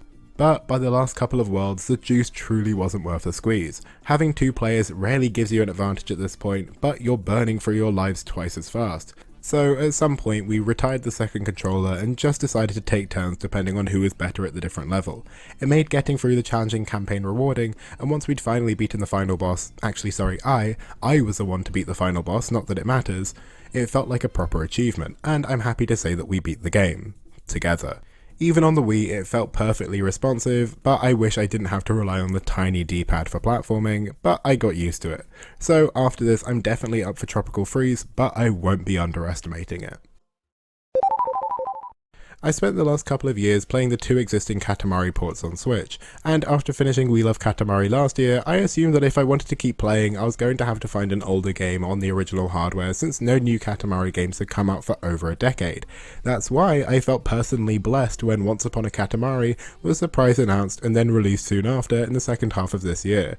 While it still has the signature Katamari rolling gameplay, it does make more of an effort to differentiate itself compared to the first two games in the series that I've played already. It utilises the time travel theme to give different stages different themes, and while that isn't too deep, it did give the levels a bit more variety than what I remember from the first two. On top of this, there's also a bit more focus on not just getting your Katamari as big as possible as quickly as possible. Yes, that is still a lot of the focus, but unlike the previous games I've played, there are missions that require alternate goals, like only collecting a certain type of object, or trying to reach a specific size. Even though these were occasionally finicky, they were perfect for stopping the game from feeling stale. On top of that, there are also more collectibles in each level. Having to find the free hidden crowns that are needed to unlock more levels sounds like something that would usually frustrate me, since I usually don't like having an arbitrary goal like that kill the pacing of a game. But with how creatively these were hidden, and how it encouraged me to return to levels I might not have fully appreciated the first time round, it meant that I was never too mad about it. The Katamari games all have great soundtracks, but it's also clear that a lot of effort was put into Once Upon a Katamari, retaining that classic Katamari sound while also adding more genre variety. I didn't see a single ad for this game, aside from the unique trailers Bandai Namco was releasing to show off the new tracks they'd added into the game. It was stuffed with content without feeling like the game had lost its identity, which is impressive after such a long hiatus. So, hopefully we don't have to wait as long for the next one, since they've clearly found their footing again and it would be a shame to waste this momentum. Sometimes the game can be too stylized, and I would say that Children of the Sun walks up to that line and pisses on it. Like, this game has so much sauce. You'd think that the bold pinks and yellows, aggressive transitions and animations and all the blaring audio cues would get too much. But unless you're motion sick or something, I would say it all just serves to build up this game's intense atmosphere. The gameplay is essentially like if you manually controlled Mr. Sex Pistols, or if you're not familiar with JoJo, you're a sniper with the ability to control and redirect their bullets after it hits a target. You'll unlock a handful of new abilities throughout the game, but that's a core mechanic, and thanks to some creative level design, it's pushed to its absolute limit without getting tiring or ever feeling unfair. There will be some challenging levels where at points you'll be questioning just how you can take out every target with just one shot, but once you work out the perfect route to weave your bullet around, it's just so good. And what I appreciate is there's rarely just one solution. It's an issue I have with some puzzle games that you only really have one way forward, but Children of the Sun really balances the divide between a puzzle game and a sniper game, and it works well to make it stand out from both. It's also visceral and aggressive, and once you finally finish a tough level, I at least always wanted to move right on to the next one. I like the remake of the first Spyro game last year, but the remake of Ripto's Rage made me really understand why people love this dragon. While the movement mechanics aren't changed much from the first, the level design is made far more expansive and detailed, in a way that I was always surprised just how much was hidden if I had to make a return visit to a level. I didn't even really have an issue with the length of the first game either, but this game felt perfectly paced. The right amount of levels, the right amount of variety within the levels. Maybe by the end of the gameplay was starting to feel a tiny bit samey, but before that feeling really had any time to ruminate, the game was practically over. I'm excited to see if 3 continues this upwards trajectory or if maybe 2 set the bar too high, but I'll find out next year. It's not as much as a thing anymore, but there was a point in time where the best badge of honour you could give a game was that it was addictive. Problematic connotations aside, it was just a weird aspect to focus on that usually seemed to be mostly separate from the actual quality of the game. All that to say, it feels a bit strange to admit that I found Mario Tennis Open very addictive. I have quite literally never cared about the Mario Tennis games before this year, since all the footage I've seen of them seemed pretty formulaic, and I don't really like tennis. But I found Open for the 3DS for a very low price and thought I'd at least give it a try. So I sat down one evening, started playing it, and then all of a sudden it was 5 hours later, I was watching the credits, my palms were sweaty and the buttons on my poor 3DS were significantly more worn down than before. The funny thing is, the gameplay wasn't any different from how I perceived it in the footage I'd seen before. I just underestimated how snappy and satisfying it was to actually play. Also, the gradually increasing difficulty of each of the tournaments was well paced to match my growing skill level, and when I finally reached what I thought was a difficulty spike, I then realised that I hadn't actually been directing my shots, just relying on using different buttons to do different shot types. So once I got that extra level of strategy that I really should have had from the beginning, it was over for the CPUs. It also had some cute minigames which I tried, and the presentation and different stages all looked great, par for the course for Nintendo, so it all combined to make a shockingly good time. And now there's a new Mario Tennis coming out in February, so maybe that's a sign I should keep going. Maybe this is my calling. So I like Atomfall a lot more than the average person, but I still struggle to verbalize exactly why that is. Atomfall's inspiration from the Fallout series was mentioned a lot pre-release, and I think that led people to think that it would just be a northern British countryside version of Fallout, so people were then disappointed when the gameplay didn't reflect that. In reality, Atomfall is a post-nuclear apocalypse in a made-up part of the north of the UK around the 60s, and while the gameplay does have some action and stealth, I would argue that the game shines in its exploration and mystery solving. This world is intriguing, and the part your amnesiac character will have in it depends entirely on your choices and interactions with this world's varied cast of characters. The environments are dangerous, but stunning and varied, and while I wouldn't say this is anywhere near a 3D Metroidvania, I do love how the different areas loop back into one another. The gameplay and presentation is janky at times, but the unique tone, overarching mystery, and the depth of the world that you can explore more than makes up for it. There is no other game that makes you feel or will make you think like Atomfall. Also, the janky gameplay meant that you could manipulate the game in some pretty entertaining ways. Sitting on top of a small building next to a ladder and waiting for cultists to climb up one by one so you can decapitate them with your cricket bat one at a time isn't something that happens in games with smarter NPCs, and sometimes I don't want smarter NPCs, like whatever happened to fun? So last year I started the Yakuza series with Kiwami and I got the first few games in a bundle, so I was ready to continue with the series in chronological order, but I got swept up in the hype for this year's Like a Dragon Pirate Yakuza in Hawaii, and played that instead. Yes, it's a bit of a tonal shift from the more serious Kiwami to the Majima-centric Pirate Yakuza. Also, pirates, Hawaii, sea shanties, on-sea gladiator battles, it was definitely a jump. But I'd unfortunately already been spoiled on some details about Yakuza, so I wasn't too worried about that. And because this is so detached from the first game, I haven't been spoiled on anything that will happen anytime soon in my standard playthrough. Either way, I had a lot of fun here. Majima is fantastic in the main character slot, and while the overall narrative was a bit disjointed, the side stories and just his characterization meant that I was never having a bad time. I'm aware that this game reuses a lot of assets from Infinite Wealth from last year, but very selfishly, that doesn't really affect me since I'm nowhere near playing Infinite Wealth. However, I can imagine it would likely make this game feel a lot less fresh if you just played that. It's Yakuza, so of course it's a lot, but it really did feel like they were doing the most, with so many different systems and themes intersecting, and also the return of action gameplay instead of turn-based, but for me at least it worked. I don't think it's the kind of game I would go back in 100%, but for some reason it was a refresher I needed to feel even more prepared to go back and finally play Kiwami 2 next year, and Kiwami 3 has now been announced, so that's something to look forward to. I know this game has fans of the series divided though, so if you disagree with me on this or any other game, or if you agree actually, feel free to comment because I'm happy to hear what everyone else thinks.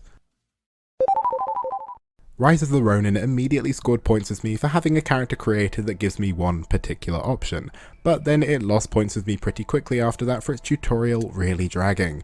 It was another one where I had to play upbeat music over it to trick myself into having more fun than I was. However, after the game had time to settle, I finally got what it was going for. Rise of the Ronin is going for a lot.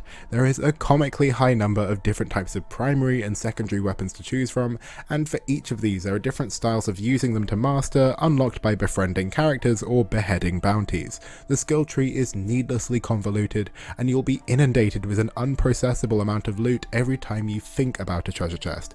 It's ambitious, and all of this is definitely too much, but luckily you can phase out a lot of it because you don't need to dive into the systems to really play the game. This sense of scale is matched by the amount of quests and quest types available, as well as the amount of different characters you can bond with and help out with their different missions. However, where I appreciated the ambition the most was with the world design. The Yokohama and Edo maps in particular are densely packed and honestly beautiful. When I was deepest into the game, I would intentionally avoid fast travelling so I could ride my horse or parkour over rooftops so I could just see as much of it as possible. And while I glossed over it a bit, the combat was fun. I mainly stuck to one or two weapon types, but being able to switch out combat styles and weapons on the fly mid-combo always felt amazing, and the uncensored violence of it all was undeniably satisfying. The story was fine. There were too many characters for all of them to have an impact. While I appreciated the gender unlocked romances for the style of game this is, I was a little disappointed in how most of the male options had the romance of their romances toned down a bit. Who knows, maybe I was spoiled by other games. Either way, when I played Rise of the Ronin, it had been a while since I'd played an open world game where I could just turn my brain off and enjoy. The design of it wasn't brainless, and it was clear that passion had been put into it though, and I do feel bad for it too since it's been graded on a very harsh curve, often being unfavourably compared to Ghost of Tsushima, but I haven't played Tsushima or Yotei, so maybe I should get on that. While I would have liked to have played the Luigi's Mansion series in release order, I happened upon a copy of free and wanted something to play on Switch. Also, I don't think there is a series-long narrative that I'm missing out on either, at least that I've noticed. I did find it funny just how far Luigi's Mansion 3 was willing to push the connecting theme of it all being in a hotel. Like, yeah, this floor is bedrooms, this floor is a shop, this floor is a dining hall, but then all of a sudden you're 2/3 into the game and this is a pyramid floor. Not a pyramid-themed room, just a pyramid. Like, I appreciate the creativity, but it was a bit jarring at times. That's not really about the game at all though. The game I loved. What really stuck out to me was the amount of charm pouring out of all the animations. I have such a high concentration of screen recordings of Luigi just reacting to stuff, because he always had a different animation for everything. The gameplay occasionally got a little samey, but because of the constant changing of themes and enemy types, it never really stuck out too much. The floors never overstay their welcome, and it makes the game feel like it's got a lot going on, but without being bloated. However, the boiler works were awful, genuinely dragging down the whole thing for me. Imagine spending half an hour stuck in a rubber ring with the entire control scheme turned on its head, combined with some of the most annoying enemies in the game. Besides that though, happy to go back through the rest of the series and see what it's got going for it. So I've put Britney's Dance Beat above a lot of actual real video games, and I mean it too. But what does this celebrity tie-in game have that all of those games didn't? Well, Baby One More Time, Oops I Did It Again, Stronger, Slave for You and Overprotected. That's what. It's a very dated rhythm game with exactly 5 songs where you play as one of Britney's potential backup dancers and you dance battle through a series of 10 battles to each of the available songs twice until you've earned the right to dance along Britney herself. It's unapologetically Y2K in its style. I mean, it came out in 2002, I don't think it had a choice, but it's aged in the best way. However, I was shocked by how well designed the rhythm gameplay was. Depending on your success in the tracks, you'll sabotage your opponent by making their beat map harder to hit, and they'll do the same to you. By the last couple of tracks, I was genuinely stressed. I do wish it had a few more songs to choose from, but when your 5 songs are that good, you can only complain so much. Most rhythm games struggle to have any songs that I go back and listen to again, so when this one has 5 of the best pop songs of an entire decade, and it's designed solely around them, then yeah, it's gonna pop off. Will this game appeal to you if you don't like those 5 songs? No. But should you be allowed an opinion on music if you don't like those 5 songs? One spot above Britney's Dance Beat is Game of the Year nominee Donkey Kong Bonanza, and this is the first year of ranking games that I've actually, by chance, played every nominee for the main award, and this year the one I hold in the lowest regard is Bonanza. This is one of those games where I know that my opinion is probably a bit unfair and completely subjective, but I just don't resonate with this game the same way it did with other people. As soon as I saw the first trailers showing off the you can destroy practically anything mechanic that this game has, I was immediately worried that the level designs would be a bit less interesting to work around making this mechanic work. So I did enjoy Bonanza, but not nearly as much as other people for reasons that I guess were perhaps a bit unfair, but also my truth. For a game that is as seemingly cute as Bugsnax, it had a pretty ominous tone that hung over it for most of the game. Nothing too noticeable, but the mystery and sense of danger would rear its head when you least expected it, which feels crazy. Like, look at it, all the characters are multicoloured with cartoonish personalities, and the main goal of the game is to catch these weird bug food hybrids that when consumed replace your limbs as part of the food that it's made of. There's nothing strange about that. That's why I loved it when I was proved right and the game continued to lean into the creepy feel and almost got a bit horrifying by the time you get to the end. Okay, but that's getting a bit spoilery.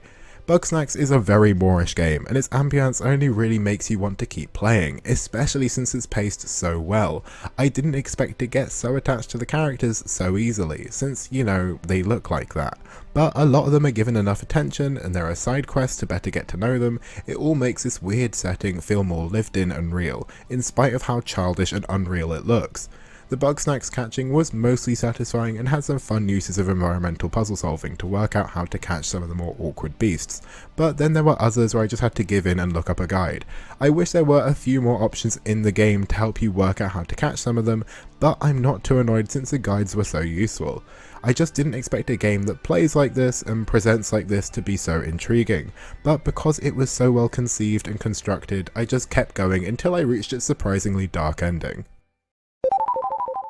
Blueprints got a lot of attention around the time it came out for how quickly it became a critical darling. A bunch of people then called it overrated, and then discussions kind of died down until award season. However, I do get why this game generated such a buzz, since it really did approach the oversaturated roguelite genre in a way that hadn't been done before.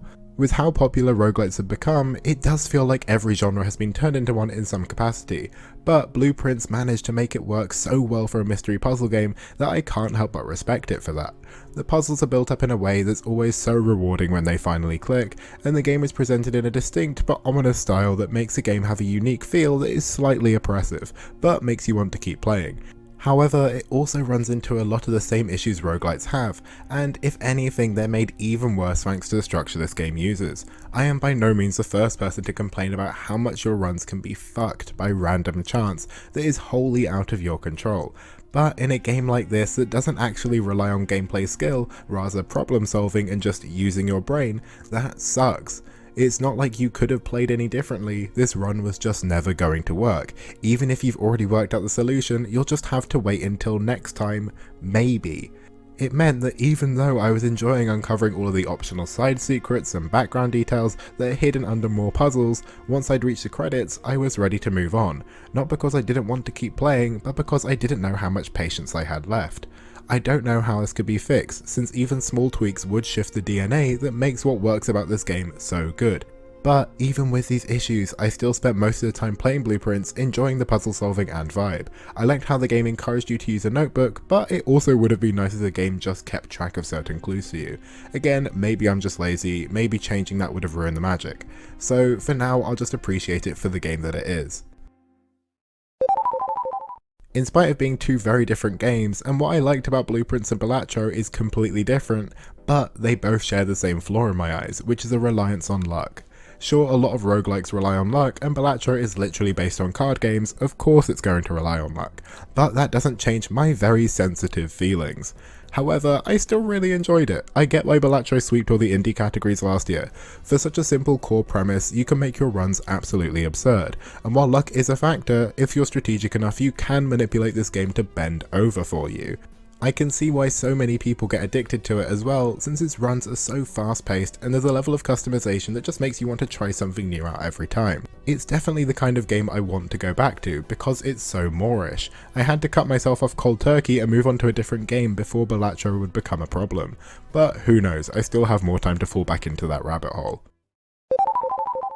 Before Jamboree, the only Mario Party game I'd played was 8 on the Wii, which I really didn't vibe with, so I just assumed that I didn't like Mario Party. I knew I liked party games, Wii Party's Board Game Island was a classic growing up, but I just thought that Mario was phoning it in.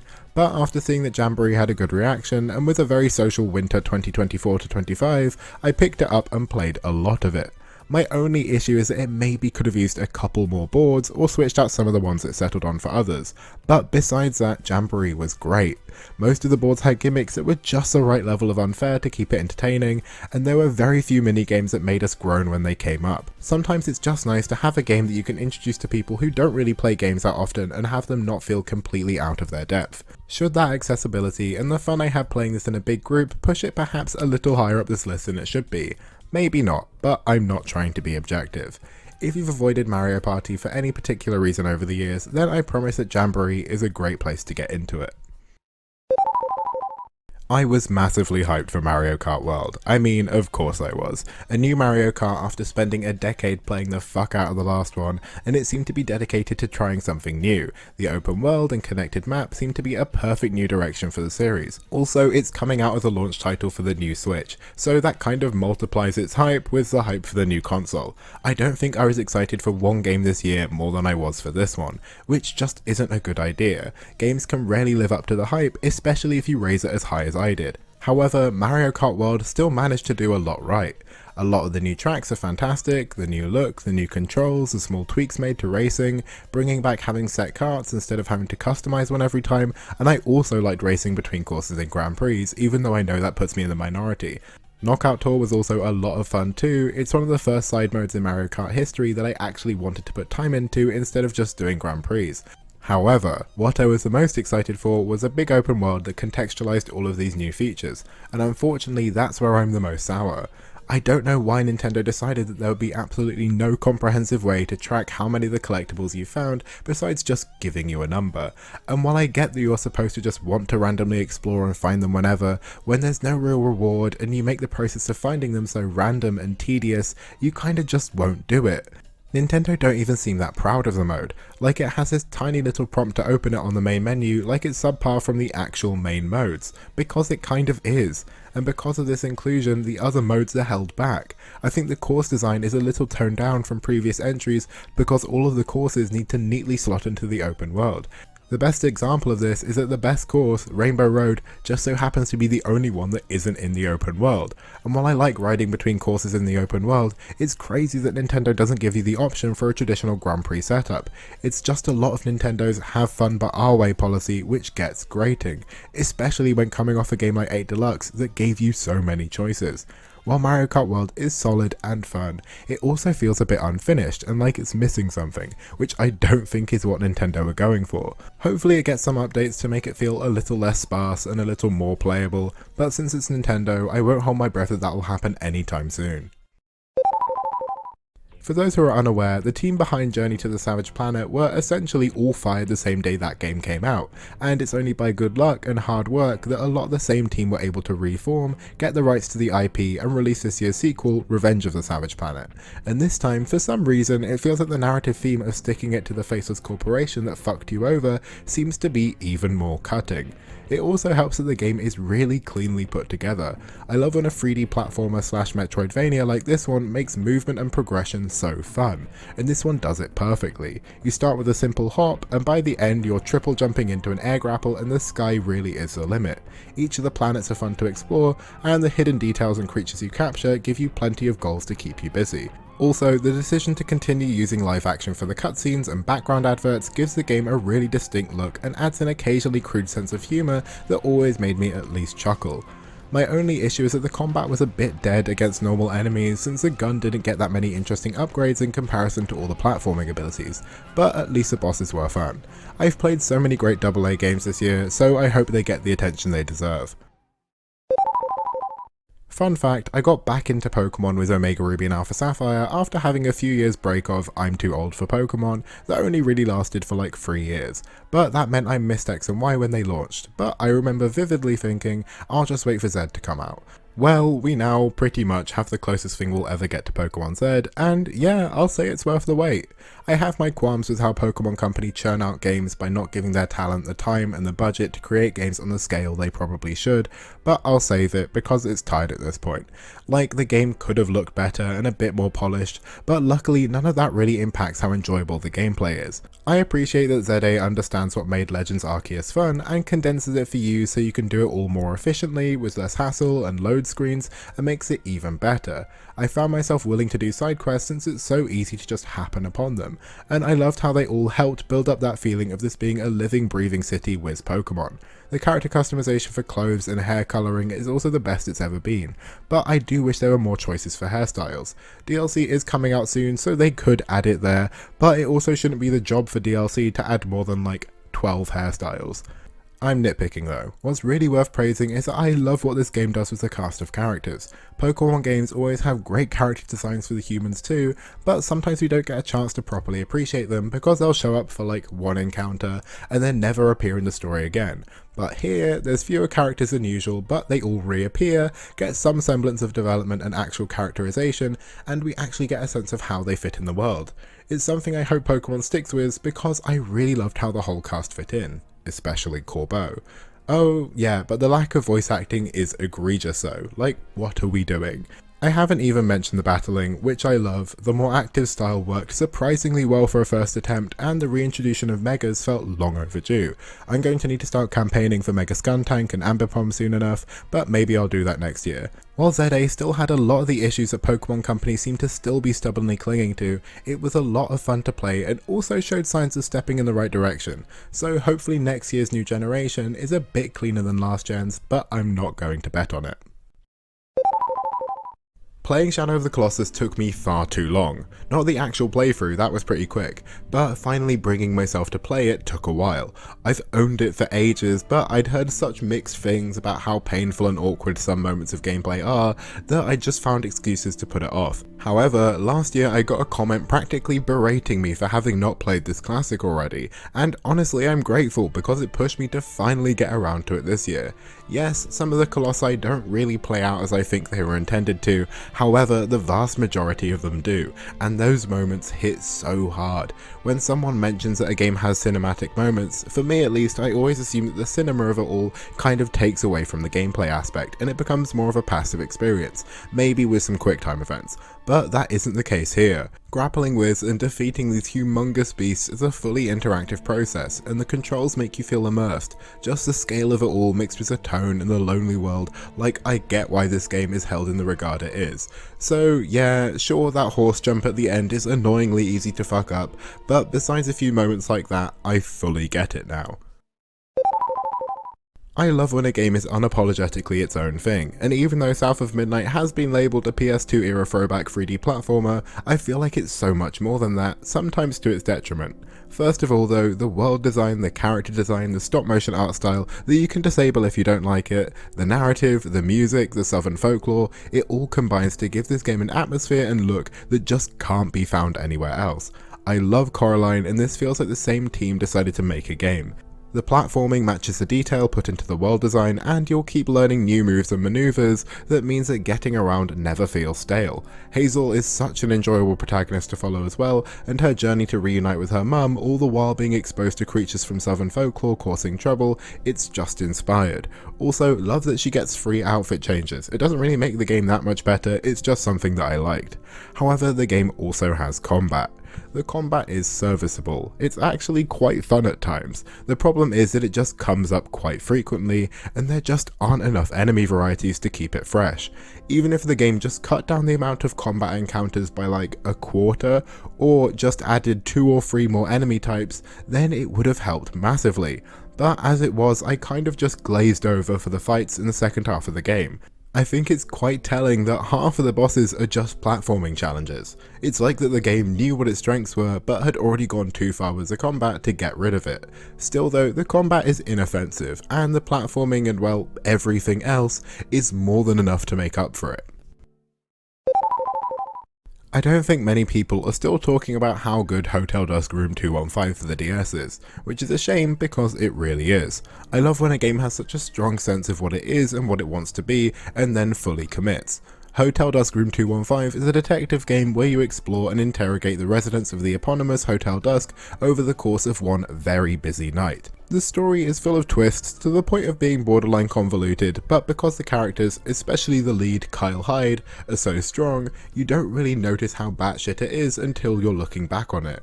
It's a little shallow, but it really helps that the game looks so good.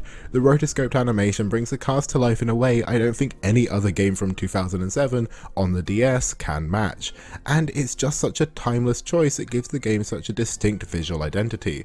Also relatively niche and entirely unrelated, but the menu noise sounds a little bit like the opening for New Woman by Lisa and Rosalia.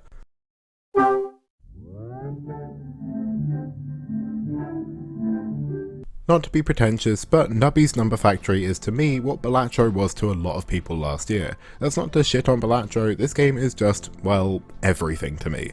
Firstly, I'm obsessed with this captivatingly unnerving, kind of nostalgic early internet aesthetic. The game is clearly dedicated to maintaining it, and I can't imagine trying to look at it when you have a headache, but it suits the game's vibe perfectly. Also, while it still has a bit of a luck-based element since it's structured like a roguelike, you still need to be good at the plinko gameplay to make it work. It's just enough skill and strategy required that I don't feel like it takes a piss. My main critique was that it would maybe suit a mobile version more since the core gameplay is so simple that it would suit pick up and play, but when I went back to record footage I saw that it's getting one. So yeah, I can see myself spending a lot more time in Nubby's Number Factory next year as well. I wasn't expecting to play this, let alone rank it above Mario Kart, but I can't help that the racing in Sonic Racing Crossworlds just feels so much better than it does in Mario Kart World. It's hard not to feel a little smug for the Hedgehog, since he really does feel like an underdog. Underhog. given how tumultuous the history of the Sonic franchise has been for pretty much my whole life, it feels like. Crossworlds really stands in the face of the minimalist approach of Mario Kart World, limiting the options it gives you by giving you every option. You can customize just about everything, there's plenty of different modes if you want variety, but it all centers to core racing that is speedy, reactive, and just feels great. The Crossworld's track-changing mechanic could have easily felt like a forced-in gimmick, but it's honestly the perfect way to stop races from feeling repetitive, and it's a feature I never even considered wanting to turn off. It was also, and I don't mean to be rude, really polished for a Sonic game. Even just how every main cast member had a unique set of voice lines for a rival matching with every other one. Did I ever want to know what Big the Cat had to say to fucking Zaz from Sonic Lost World? Not really, but now I can. Maybe the low expectations helped me appreciate it so much, but it was genuinely such an easy game to play, and all the courses felt unique and grandiose, with only a few I'd much rather avoid. I'm looking forward to seeing how it progresses since I know there's a big DLC roadmap, but even at launch it was a really solid offering. It's unfortunate that discussions about Dragon Age Veilguard have become so aggressive because it means that we're very rarely talking about the game itself and more about everything surrounding it. That is important to some degree depending on who you're talking to, but either way I still managed to have quite a bit of fun with it. It helps that I didn't go into it with the expectations of a lifelong Dragon Age fan and instead someone who just enjoyed Inquisition a few years ago. If I had more preconceptions about what I wanted it to be, and from having discussions with people who did, I can definitely see how I would be more disappointed. But separating it from all the expectations, Veilguard is a polished action RPG with some stunning maps to explore and an interesting party of characters who you can get to know with what I found to be an extensive and rewarding series of character missions. All that with a good overarching story that included these characters in a meaningful way. I also love the character customization and Emmerich. Fucking loved Emmerich.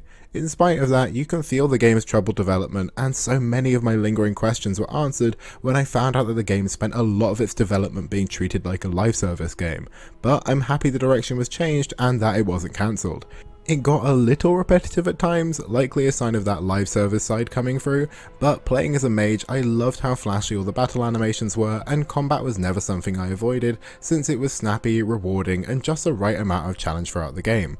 I don't think that Veilguard is life changing for me, and likely not for a lot of the people who are hoping that it would be, but I did have a good time with it. I actually played it for much longer than the average playtime, just in aid of doing as many side quests as possible since they were all pretty interesting. I hope this isn't the death of Dragon Age, but even if it is, I truly don't think this game should stain its legacy the way some people treat it like it does. I have never experienced a story being told in a video game or really anywhere that is anything like 1000 Times Resist. You know when you wake up from a dream that feels like you went on an absolute saga, 1000 Times Resist is like that. Only unlike a dream, all the disparate plot threads end up making sense and tying into each other to make a satisfying ending. But it is a lot to keep track of. That's ultimately my main issue, that I think I only fully appreciated it once I watched a summary and had those last few loose threads tied up for me. Still though, I would say that it's also a testament to the replay value, which you usually wouldn't get from story-focused games, since there's so much detail and foreshadowing that I don't think it's possible to pick up on everything in just one go around. I would usually want to give some context at this point, but that's practically impossible without really getting into it, and also spoilers. The more blind you go in the better, at least for your first time. What I will say is that you're playing as a clone in a deeply complicated society of clones in a future after an alien apocalypse took out most of humanity, but that is truly the tiniest scrape off the surface. While I appreciate a lot about 1000 Times Resist now, it's worth admitting that I didn't feel this overwhelmingly positive while I was actually playing it. At times it's easy to think, this is a bit pretentious, this is a bit enigmatic for the sake of being enigmatic, and maybe that's right. It's also not a short game, especially when compared to other story-centric games. 10 hours isn't excessive, but it does feel long at times. You can stretch or condense that depending on how much exploration you do, which I appreciate, but it's still always going to feel densely packed. However, I can't not recommend it. It's one of the best stories told in gaming, and even if the actual game that supplements that story isn't that involved, it's a fitting medium for it. Very rarely do I finish a game like this and think that I'll definitely replay it at some point, but I can't wait until I decide it's time for my second playthrough. Looking at the design of Pseudo Regalia's leading Lady Sybil, you might be tempted to dismiss the game as furry bait. Nothing wrong with that, just might not be for you if you're not a furry who likes goat women. But after getting so many glowing reviews from people saying ignore the goat woman's giant thighs, it's actually a really good game, I can now report ignore the goat woman's giant thighs, it's actually a really good game. It's incredibly impressive that the proto-build of Pseudo Regalia was put together for a game jam, since what defines it for me, and you might not guess this based on its intentionally scaled back aesthetic, but it feels so smooth to play.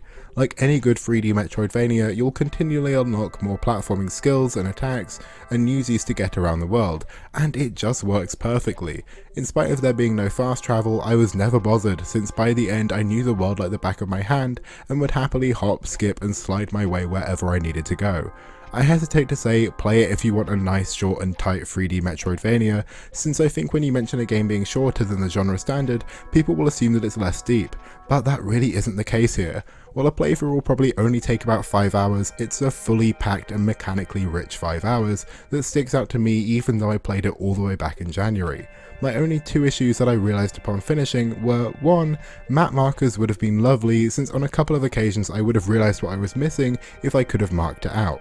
And 2, there's a strange lack of bosses with only one at the start and one at the end, and then none in between. I'm not mad about it really, it's just strange to only have 2. However, those 2 problems are so minor that I really recommend picking up the Goat Lady Metroidvania even if it doesn't look like your thing. It's hard to find a game that doesn't fit within one of video games' many genres, but how do you categorize a game that has you tearing apart different levels to try and find the little electric creatures living inside each hiding spot? I'm not surprised that Elebits has been essentially forgotten since the launch era of the Wii, since it was never the type of game that was going to become mainstream, and since it was so clearly designed around the Wii's motion controls, I doubt it can really be ported to anything either. However, I still think it deserves at least a bit more credit than it got. Each level sees you playing a chaotic game of hide and seek, moving small objects to try and find the Elebits inside, using them to power up your tool so you can move bigger and bigger objects to find even more Elebits.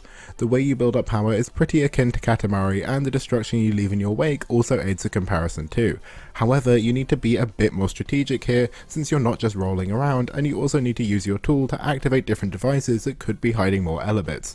It's hard to describe, and it's one of those games that just needs to be played to be understood, but also I just think it's the kind of game that I like. I don't think everyone will like Elebits as much as I did, and that's okay. The Wii era 3D environments were dated, but I just found it nostalgic, especially with the kind of blurry dream filter that's pasted over everything. It also has absolutely unforgivably atrocious voice acting that only shows up in a few cutscenes that the game has, but it's so bad that it loops around and becomes something at least I can ironically appreciate. Since the audio design is nothing astounding and the later levels get progressively longer, I found it the perfect game to play while catching up on TV or longer videos, since I could turn off my brain and just go to town on each of the levels while still keeping up with what I was listening to. This game did somehow manage to get a sequel on the DS, and I don't know if it will manage to recapture the magic, but otherwise I'm still happy that Elebits lives on as a strange relic to the early Wii era that it is. I went into Lumines expecting it to be a rhythm game, and while there is a rhythm aspect to it with the blocks falling to the beat of a song, in reality it's just a really intense puzzle game. So intense that I actually realised, unfortunately, that I played the game better once I turned the music off. If you can't tell, I got very into Lumines. There are a few different modes, but I was all about that 100 level marathon and needing to complete it in one go. For a couple of weeks in May, my brain was completely rewritten to the point that if I zoned out for just a little bit, I would start seeing the blocks showing up in my brain and I would just start twisting them and playing Lumines internally. It's a very simple game, but thanks to the constant pacing changes and how quickly it can become overwhelming, it was enough for me to block out wanting to play everything else and just keep going until I beat the marathon. And when I finally did, it was a feeling I can't replicate. And now, after the series has been on hiatus for years, just last month the first new entry in ages came out, Lumines Arise, made by the same people who made Tetris Effect. I have high expectations since I loved Effect, and now I really enjoy Lumines, but we'll have to see next year. I don't know why I felt like I needed to play Life is Strange 2 for my gay video in the middle of the year in particular, but I'm not going to complain since it somehow felt like a really good place to start the franchise.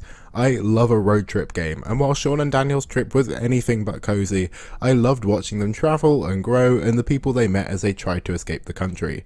The game was far from perfect, but each of the settings and contained stories for each chapter gave their story such a strong pacing and sense of progression that it stands out to me vividly. And even though it's only been a few months, I still think back to scenes like the weed farm in Cali for chapter 3 or the desert commune from chapter 5. There's more I want to say about the story specifics of Life is Strange 2, but I'll save that for my spoiler talk section after the end of the video, since it's too much to talk about here without getting really into it. However, my main critique that I only really noticed after finishing the game was that it's 90% torture porn. Like, these brothers really can't catch a break for longer than like 15 minutes, so if you want something comforting or relaxing, this isn't the place for it. However, it was a great story with some stunning presentation, and it's a shame that it's kind of overlooked in terms of the series as a whole. I loved Pikmin 1 last year, and I loved Pikmin 2 this year. I'm a simple man. It progressed the gameplay in the smartest ways possible without losing its identity, adding a second player character, bigger, more interesting maps, dungeons, more collectibles, and 2 new Pikmin, one of which being the GOAT, Purple Pikmin. I had a great time, and I appreciated the more flexible goalpost of reaching a certain value of sold treasure to finish the game, rather than having to find every piece of the ship like in the first one. So when I reached the credits and found out the game was strongly encouraging me to go back and collect everything, I felt a little shortchanged. Yeah, sure, have a meaty post-game if you want to, but I liked that the game wasn't forcing 100%, and I didn't appreciate the game guilting me for not wanting to go back and get everything. So I didn't. I was happy with where I left it, and if I'm in the mood, maybe I'll go back one day, but at this point I'm more excited to continue the series. It's a shame because otherwise I was having a fantastic time, but it means what should have been a simple step up from the first ends up feeling a tiny bit worse in my eyes. It's not objectively better, but I like the simplicity of the first and how it neatly all slots together, and while 2 was great, I think a poorly handled ending can drag it down a bit. Still though, I'm excited to see where it goes as 3. I've enjoyed the first 2 Professor Layton games I've played over the last couple of years, but it really does feel like they've been building up to a peak with The Lost Future capping off the original trilogy. It feels like the story team weren't afraid to reference previous games and reward players who've been playing the whole trilogy, and this narrative gave me the extra depth I was hoping for with Layton's character. I didn't see myself getting emotional for a Professor Layton game, but this one's ending really sucker punched me. The whole story, to be honest, was just really well done. It had the level of absurdity I've come to expect from the Layton series, and the way it was presented was stunning as usual. The animation, the soundtrack, everything. And all on the original DS, it's just amazing how refined the whole package is. I think the only thing that didn't really stick out for this entry in particular were the puzzles. It's the same standard fare with brain teasers, but if it isn't broken, don't fix it. It's also nice that I'm feeling myself get better at the Professor Layton brand of puzzles as I continue throughout the series. I wasn't relying on hint coins or guides nearly as much this time, and it made the whole game all the more satisfying. I'm a little worried going forward because I've heard that the quality of the series is perhaps a bit more up and down with the second trilogy, but either way I'm looking forward to seeing what's next for Layton and Luke next year. I love the gameplay of It Takes Two, but not the story, and I like the story of A Way Out, but not really the gameplay. And while the story of Split Fiction isn't amazing, I think Hazelight have really found the perfect balance with their third and most recent game. Constantly shifting genres between fantasy and sci-fi was an ingenious way to contextualize the constantly changing settings without it feeling completely random, and it meant that the game had a level of variety that made me always want to keep playing. But more impressive than that is how the gameplay switch-ups rarely felt superficial, and each level had a distinct feeling without ever feeling like too much of a gimmick. While Zoe and Mio were occasionally a little grating, I appreciated the development of their friendship, and by the end I was happy with the journey that they'd been on together. Even if they were some of the most annoying characters out there, it wouldn't do much to distract from just how good the gameplay was. It was genuinely some of the most enjoyable 3D platforming, let alone in a co-op game. I honestly hope Hazelight never stop doing what they do, because they've got multiplayer down on lock, and there truly isn't that much competition. Bioshock is another game that I've been putting off for far too long, and it always is just a bit annoying when a game that is as universally liked and highly rated as this one does meet the hype, and you just have to admit that yeah, everyone was right. Bioshock was really fucking good, is that what you want to hear? While the story and combat is great, the star of the show is undeniably the setting. Rapture looks amazing in the remaster, but it's so stylized and has such a distinct feel that I don't doubt the 2007 original holds up just as well. Getting to know more about how this society got to be the way it is and how your player character fits into it is a mystery that I initially thought I wasn't too bothered about, and I was just gliding along enjoying the show, but then all of a sudden there's that moment where all the incredibly subtle hints fall into place and it's on. I could keep ranting and raving about how much I loved having an FPS with an interesting variety of tools at your disposal, with an even better setting that just kept going and the story was just a cherry on top, but I'm pretty sure enough praise has been doled out for Bioshock over the years, and I think this video might stray a little over my strict 10-minute mark if I talk about this one for too long, so I'll leave it. However, I'm looking forward to seeing what I think about the, from what I understand, slightly more divisive sequel, but that's for next year. As a Metroidvania fan, it's a nice surprise to go into a game expecting it to just be an unconventional 2D platformer and for it to be an unconventional 2D Metroidvania, and even more pleasantly surprised when Dandara was a very good one. I thought the distinct platform hopping would feel janky and get tiresome over the course of a whole game, but Dandara was more than content to prove all of my low and misplaced expectations wrong. The unique, dreamlike post-apocalypse made the trippy world constantly entertaining to explore, and the combat was disarmingly challenging, and by the end it was genuinely some of the most engaging combat I found in a 2D Metroidvania, a common tripping point for the sub-genre. It's all because the hopping that looks like it might be quite a faff is almost entirely automated without any need for aiming, and you'll only need to aim in certain scenarios. It makes traversal snappy and fast-paced, and getting around the world and maneuvering enemies and obstacles feels intuitive and rewarding. The very specific point that I didn't expect to be such a highlight was the bosses, and the backing music in particular. Trying to take down these titans while this swelling, haunting orchestra narrates the battle is a feeling that I've never felt while gaming, and after finally beating the first boss, I literally had to pause for a moment and catch my breath. I'm perhaps being a bit dramatic, a bit hyperbolic, maybe playing with too many synonyms, but Dandara was such a shockingly good time since I've never heard anyone else talk about it. It was my favourite Metroidvania I played this year for quite a while, but then a certain hydrogen bomb dropped, but more on that in a bit. So, I loved Pikmin last year, and I had a great time with Pikmin 2 this year, but Little King's story swooped in and gave me the mix-up to that formula that was exactly what I wanted. I don't think the two were ever in direct competition, and if they were, Pikmin ended up winning that war, but I do wish that Little King's story was remembered by a slightly bigger crowd. The similarities to Pikmin aren't that superficial. You're controlling one leader who orders their largely disposable minions to defeat foes and dominate the land, but where King's story stands apart is by adding a little more strategy without getting needlessly complicated.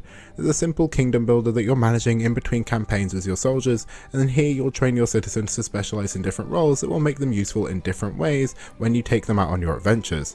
You might need your farmers to dig up holes for treasure. If you run into flying enemies, you'll need archers. If your path is blocked by a giant rock, you'll need miners, but if it's a chasm over a valley, you'll need a handful of carpenters to quickly build a bridge. It's simple enough, but they add just enough room for customization and strategy that you get enough different options that you don't feel like you're railroaded into one path. And it's all told through the context of this adorable king who stumbled into power and is pressured into taking down the other 7 rival kings ruling over the land.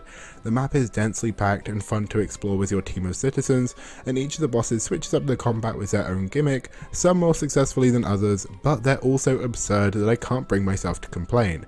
And in spite of the childlike look they're going for, they don't hold back on the challenge, and the humour nearly always hits too. Sure, it does kinda look like Vaseline has been smudged over the camera like a lot of Wii games do, but I think it just serves the vibe of the game. It can be found for super cheap, and if you're even slightly interested, or if you like Pikmin and want something similar but clearly its own thing, then I can't help but recommend it. Worth noting though, the Vita game with a similar name isn't a sequel nor a remake, but an anime-style reimagining that switches up the plot and adds more romance, and was made without the input of the original's creative head, and he cried when it was announced, poor guy. So yeah, go for the original.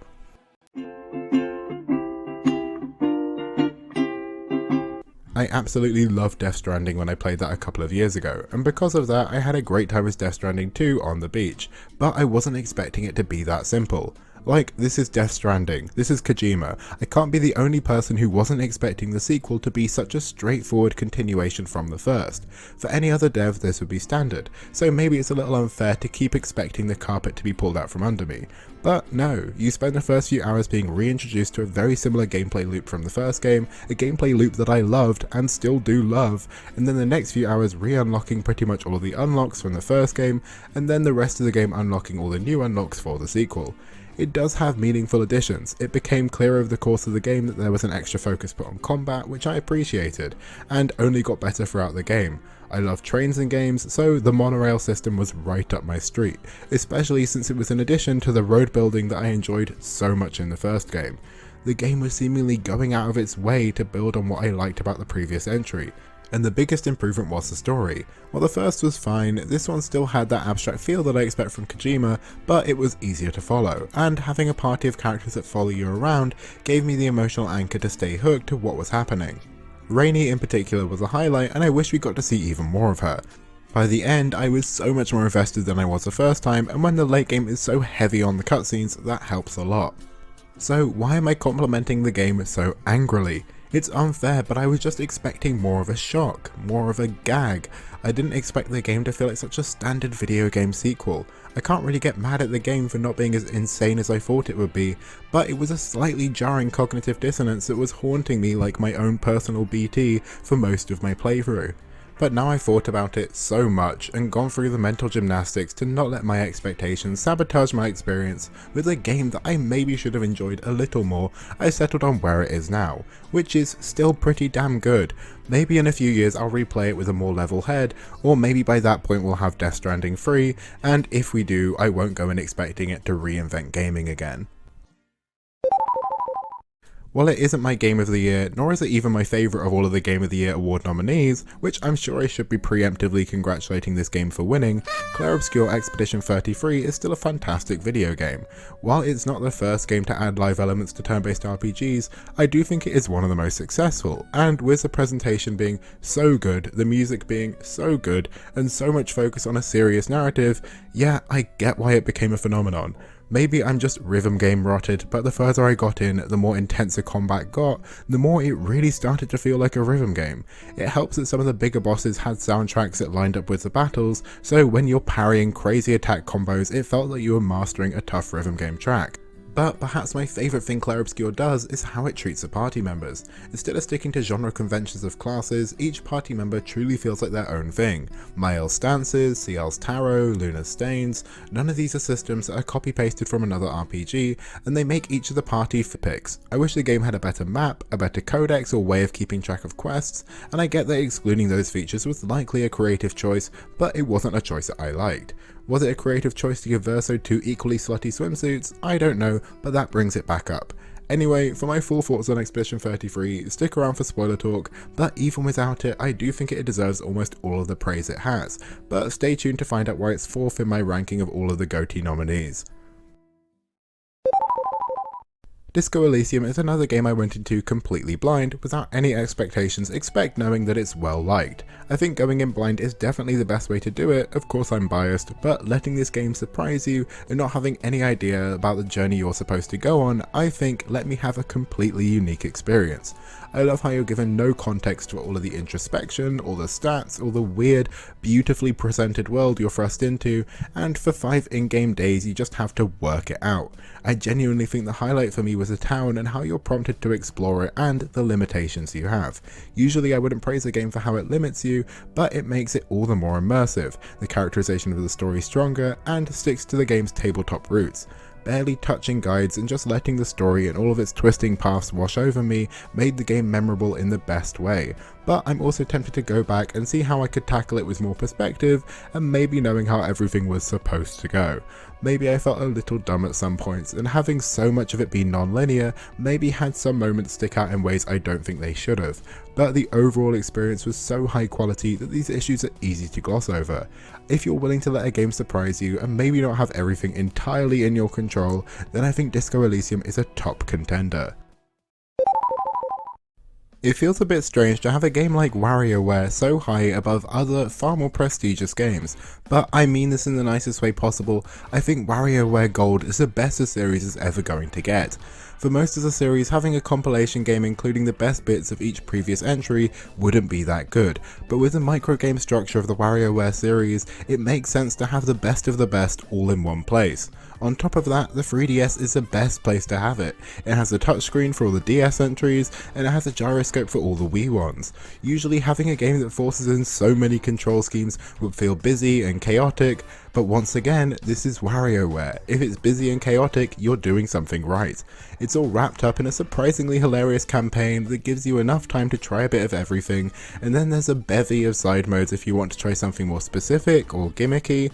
And on top of that, there's a bunch of collectibles if you want more of a motivation to beat your high scores. I've always enjoyed WarioWare. Wario is my favourite Mario character, and I wish he still had as many starring roles as he used to, but I don't think I would have ever been able to have rated any of his other games this highly in a year where I've played so many other amazing games. However, WarioWare Gold so expertly condenses everything that is good about the series and puts it in one perfect portable package. While this is a starting place for most people with the Ace Attorney series, I decided to be a bit quirky and instead play the series in chronological order. So for the last couple of years, after finally and happily having played through both of the great Ace Attorney prequels, I finally reached Phoenix Wright Ace Attorney, and thankfully it was worth the wait. You'd think that going back to the very first entry after two of the most recently released games, that this one might feel a bit archaic, but luckily this hand-drawn style of pixel art is timeless, especially in the ports, and also good writing doesn't age. While some of the characters are a little, well, very tropey, and some of the plot twists are a bit more convoluted than others, the 4-episode original package of the first Ace Attorney game is fantastically told, and is a great introduction to the core cast of Phoenix, Edgeworth and Maya. So much so that the arc of this game's story would be fine as a standalone, but then for the DS port to add the 5th episode and for it to not feel tacked on and actually feel like a worthy supplement to the original story was even more impressive. Usually a post-game story like this is something I'd want to skip or save for a replay, especially with how long it is, but because I'd enjoyed the main story so much, I jumped right onto it and had a blast. While I had a great time with the prequels, this is the first time I've played an Ace Attorney game and been genuinely tempted to just move straight on to the next one. I didn't because I know myself and I don't want to get burnt out, but I am so excited to keep going on to Justice for All that I don't doubt it will be one of the first games I jump to next year.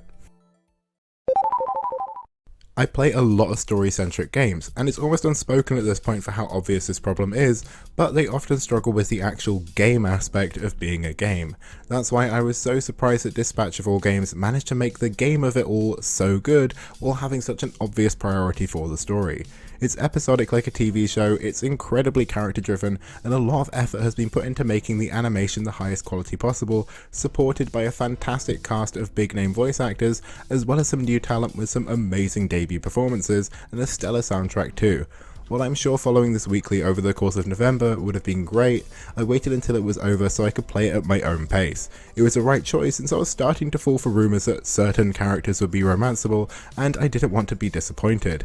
And even though the romance aspect of the game left room for improvement, that really wasn't the focus of the story, and I'm still really happy with how my storyline panned out. Stick around for spoiler talk if you want to know about my main choices.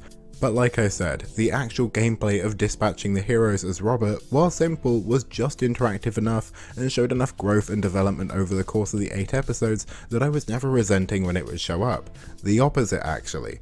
I can get quite restless, so having this fun management game which didn't put a complete pause to the story but often played into it was a perfect way to make this game even more interactive. I get why there's such a demand for an endless mode, especially if we got new lines from the cast every now and then. Just like everyone else, I'm hoping for a second season, but even if we never hear from Dispatch again, I'm still more than grateful that this is a game that introduced us to Flambe, and if you see a standalone video diving into every second of his screen time from me, don't be surprised. At the end of last year, I knew I wanted the first game I played of the year to be a good one, and eventually I settled on getting a game out of my backlog that I was pretty sure I'd enjoy, being Outer Wilds. I was pretty confident that I'd enjoy it, but I didn't realise just how much.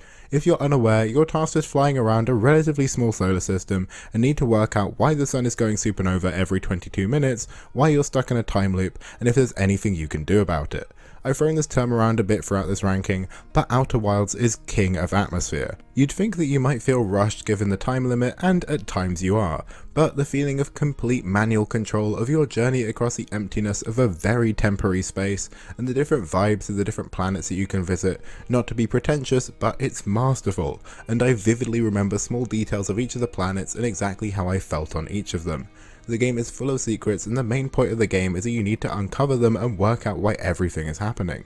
It's a lot to process, but I appreciate that the ship's computer is able to keep track of it all with diagrams and logs that give you just enough information to work everything out by yourself. But I'm human and imperfect, and my main issues with the game are all self-inflicted by my moments of weakness and looking up some hints and solutions in guides. I always regretted it, and while I can't know how long it would have taken me to work everything out independently, I wish I had the patience to have found out naturally like I did for 95% of the puzzles. I'm so happy with my journey throughout the course of the game, and reaching that conclusion was so worth everything. Also, I have the DLC, so I'm looking forward to going back for that, but even without it, the core experience was just so amazing. I had such a great time with the first Hades, and besides the gameplay, a big part of that was having Zagreus as the main character. That's why I'm so impressed by Hades 2 for not just being able to get anywhere near my enjoyment of the first, but actually surpassing it.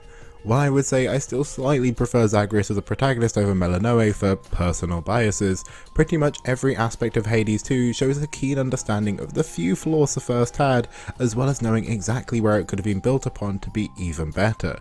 The extra variety available in each run, the expanded cast of characters, and just a whole host of small quality of life changes meant that I was always tempted to come back even though the challenge from the previous game was still alive and well. It's hard to talk about the story and the characters without delving into spoilers, so that'll be safe for spoiler talk, but to be vague about it, I enjoyed the direction this game went with its narrative.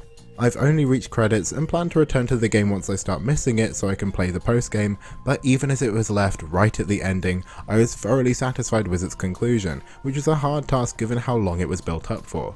It didn't blow the first game out of the water, but I would say that even with my biases, the sequel manages to just edge past the original with how much it offers. So while I'm not technically done with Hades 2 yet, I'm more than happy with the experience I've had so far. Even though Far Lone Sails is most definitely not objectively better than a lot of the games I put it above, because of how much I resonated with it, I just had to show my appreciation. The core gameplay of managing your giant sailboat tank hybrid is actually quite simple, and you'll unlock just enough new mechanics throughout the game to keep it interesting. Because of how much you can move around inside it, I grew to find it incredibly cozy, much cozier than every farming sim I've ever played put together, and I loved how I was able to see the expanse of this gorgeous desolate world while piloting it. There isn't much of a narrative, but you pick up on details and recurring themes through different settlements you pass through, and everything just worked perfectly for me. But what Far Lone Sails does best is create moments, whether it's part of the bridge you're using falling apart, the weather taking a violent turn, or even just a particularly beautiful sunrise that's perfectly in time with the game's sound design. There's just so much about this relatively simple game that has created core gaming memories. It was short, but has obviously stuck with me, and I'm a little worried to hold it in such high regard since it has a direct sequel, and I don't want to go in with my expectations being impossibly high since I don't know if it'll be able to reach them, but who knows, maybe I'll be surprised. I think I avoided management strategy games for so long because they sound like they won't be that fun. Like I should have known since I've played enough of them and have always ended up liking them, but that somehow always surprises me. But now I think The Alters has finally made a fan out of me. I've already spoken about the story of The Alters a lot here, so if you want to hear that I'm not going to repeat myself, but I love this game's premise. But the gameplay itself is just so well balanced. Having to manage the altars while also managing the base, or also having a lot of manual control over exploration and your resources, in my eyes it's a perfect way of doing something like this. Like you're rarely asking an altar to do something that Base Yan hasn't done himself, and I kind of love that. Having such a strong core gameplay loop meant that the devs could have rested on their laurels a bit, but they didn't and just kept adding extra details and charm to make the game even more inviting. Having each of the altars have so much focus with their side quest lines, having extra mini games that actually play into the narrative and the gameplay, even the skits that are included for the movie nights. It's clear that it wasn't rushed and the team had a great time making it. Also, it's such a small thing, but I love how the game uses that super saturated pink, red, magenta colour in all of the UI and the visual design, and it stops the game from looking drab and gives it this distinct look that sticks out in a good way. Even though I did love all the side quests for each of the altars, I would say my biggest issue is that it's a little too obvious at points that only 2 of the altars are canon altars, and the rest of the optional ones can kind of sit back at points and just say their 1 or 2 comments on the main story events. I don't know how they could have made the optional altars feel more important, but it was just a minor gripe since that only came up occasionally.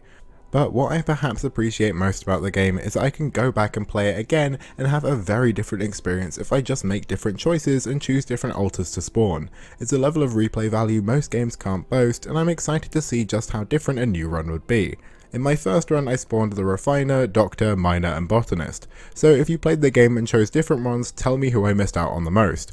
Also, I've ordered the collector's edition since finishing it because I liked it so much, and it comes with an Altars pink pierogi press among other things, so if anyone has a recipe, hit me up. Thanks. If you're watching this video, there's a good chance that you've heard me talk about Kingdom Come Deliverance 2 already this year, but I still have more to say. Funny that. I was hesitant going, but after the first couple of hours it wasn't nearly as bad as I thought it would be, and I could take the training wheels off, and it was for the best. The world is stunning, and exploring it as Henry for the first time is something I won't forget. It's so full of life, it's so smartly put together, and the stories it holds with the side quests and just little details are some of the best I've played in the open world genre. You can find with some open world games in particular that they want to be like, just because this is a side quest, don't think it'll be boring, it's just as cool as the main story, and they end up trying a bit hard, which is fine sometimes, but here, the side quests are all about building up casual life and funny side stories, and they almost revel in being mundane, and it makes the world feel even more real. One oversight I felt in my playthrough was the lack of focus on the female cast. I enjoyed Catherine and Rosa, but I wish they didn't have to bear the burden of being the only main female characters who had any depth, while also being love interests. But like I mentioned, doing everything as Henry was just so good. I thought he would be a bit too much of an everyman at the start, but Tom McKay does such a good job that every time Henry would speak, I would just start like home in a way you don't get in video games ever really. And the romance with Hans is alright, I guess. I don't really feel strongly about it, but it's the one I chose since, you know, I felt like I had to. But yeah, there are so many moments and small details about KCD2 that I could just really sit here and list them all. It's my favourite spot to dispose of bodies, but I'll save you the time. If you haven't played the game, play it. Simple as. I am one of many people who got into Metroidvanias through the first Hollow Knight, and it then became one of my favourite genres, so I was waiting very patiently and trying not to get too hyped for when Silksong would eventually come out. It's happened though, and while I try not to get my expectations too high, it's hard not to when it's been so long coming, and it's following up a game like Hollow Knight. But not only did Silksong manage to not crumble under the expectations, but in my opinion at least, blast past them. Silksong is clearly built on the same foundations as the first game, so I don't know why it managed to enrapture me so much more, which is impressive because I loved the first. I think it could be the world design, at least that's a start. Hallownest was a great setting, but Farloom is so sprawling, has so many secrets and so much variety in tone and atmosphere that I just loved getting around it and seeing all of its sides throughout the story. It also felt alive in a much more active way. Maybe it was the act structure, but I really felt every change in the world, and it made it an even more immersive and impactful world to play in. The Citadel was a clear highlight, but also Verdania because, you know, Bug Yowie. While I like the more passive, everything's kind of already happened storytelling style of the first game, the story this time was a lot more rewarding to follow, and I loved that Hornet spoke. It was so funny that if a character was speaking in riddles and being ambiguous, she'd just ask them what the fuck they're on about. It's one of those games where I could really just go through every aspect and say, yeah, I loved that, and I wouldn't be lying. It just did everything right for me. I wish that I played around with the different combat systems instead of just choosing one to master and stay comfortable, but that's on me. The game did give me the option, I just wanted to play it safe. It was just as punishing as the first. The Bile Water boss runback is seared into my brain with the year nominees, so even though it's unlikely to win given the stiff competition, I would love to be proven wrong. I'll save a bit of my talk about Silksong for spoiler talk, but that was pretty perfect, right? What the fuck beat Silksong?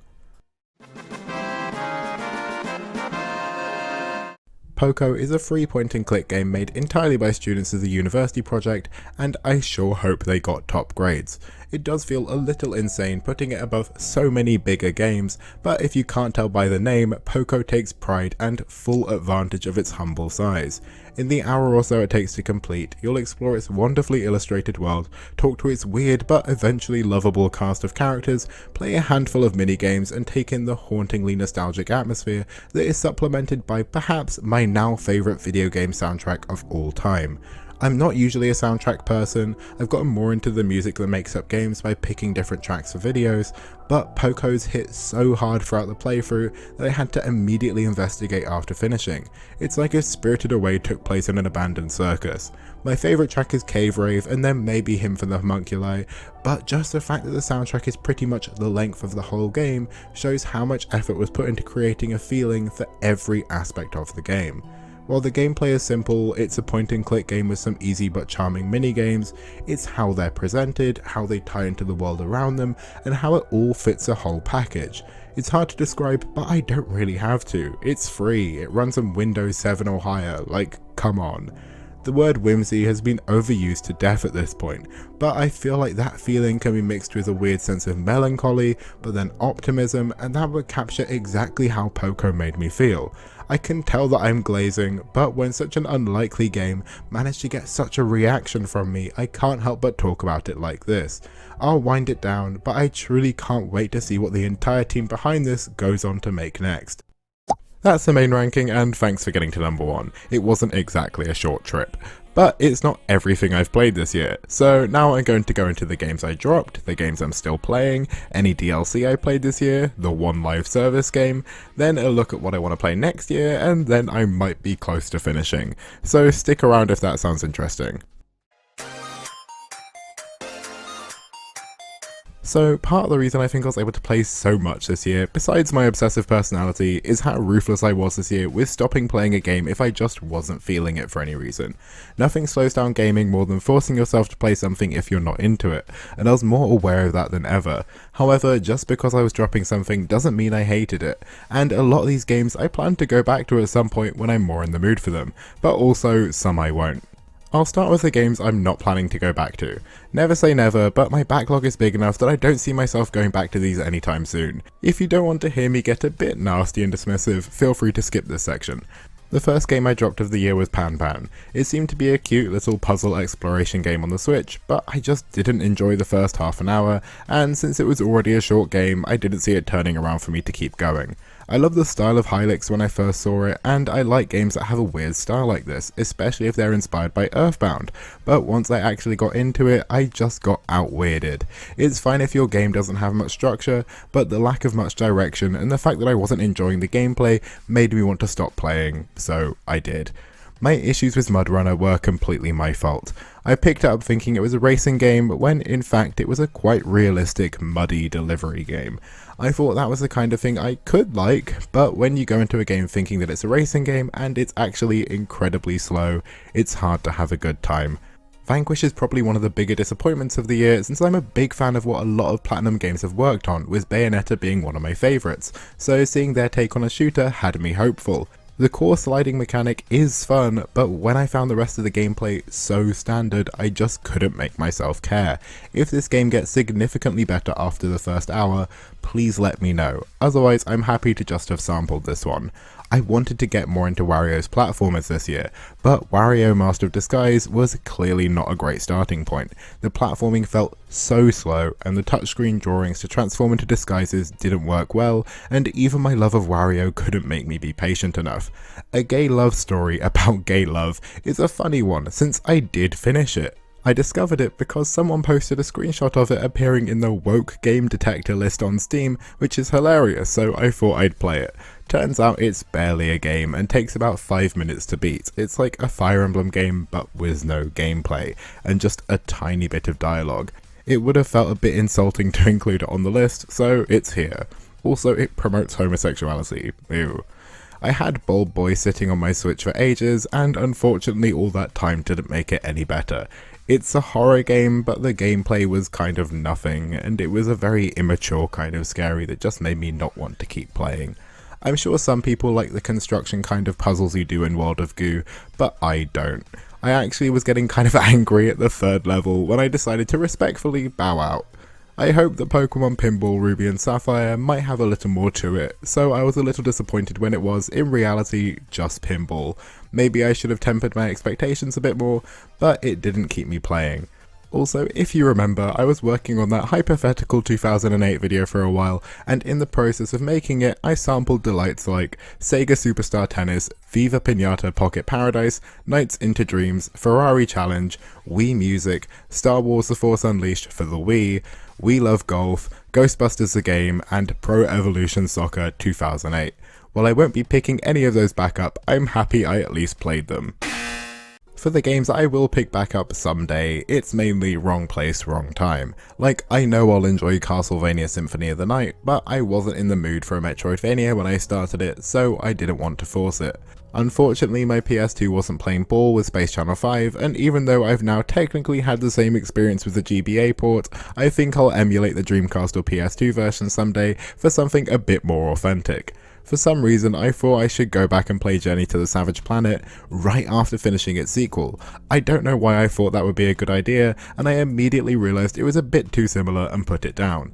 The day I decided to start playing Severed Steel, the tutorial was just way too much, way too quickly, so I thought it would probably be best to try it another time when I have the mental capacity. I was recommended Technomancer in a video comment at some point during the year, and it looked interesting, and from what I played it was. But I got distracted by a different game, and since I wasn't that far in, I'll probably just start it again when I give it another chance. AI The Somnium Files was another game I was really interested in that I genuinely wanted to play, but because of how I know it looks like something I'll really enjoy, I didn't want to rush it and instead give it the time it deserves.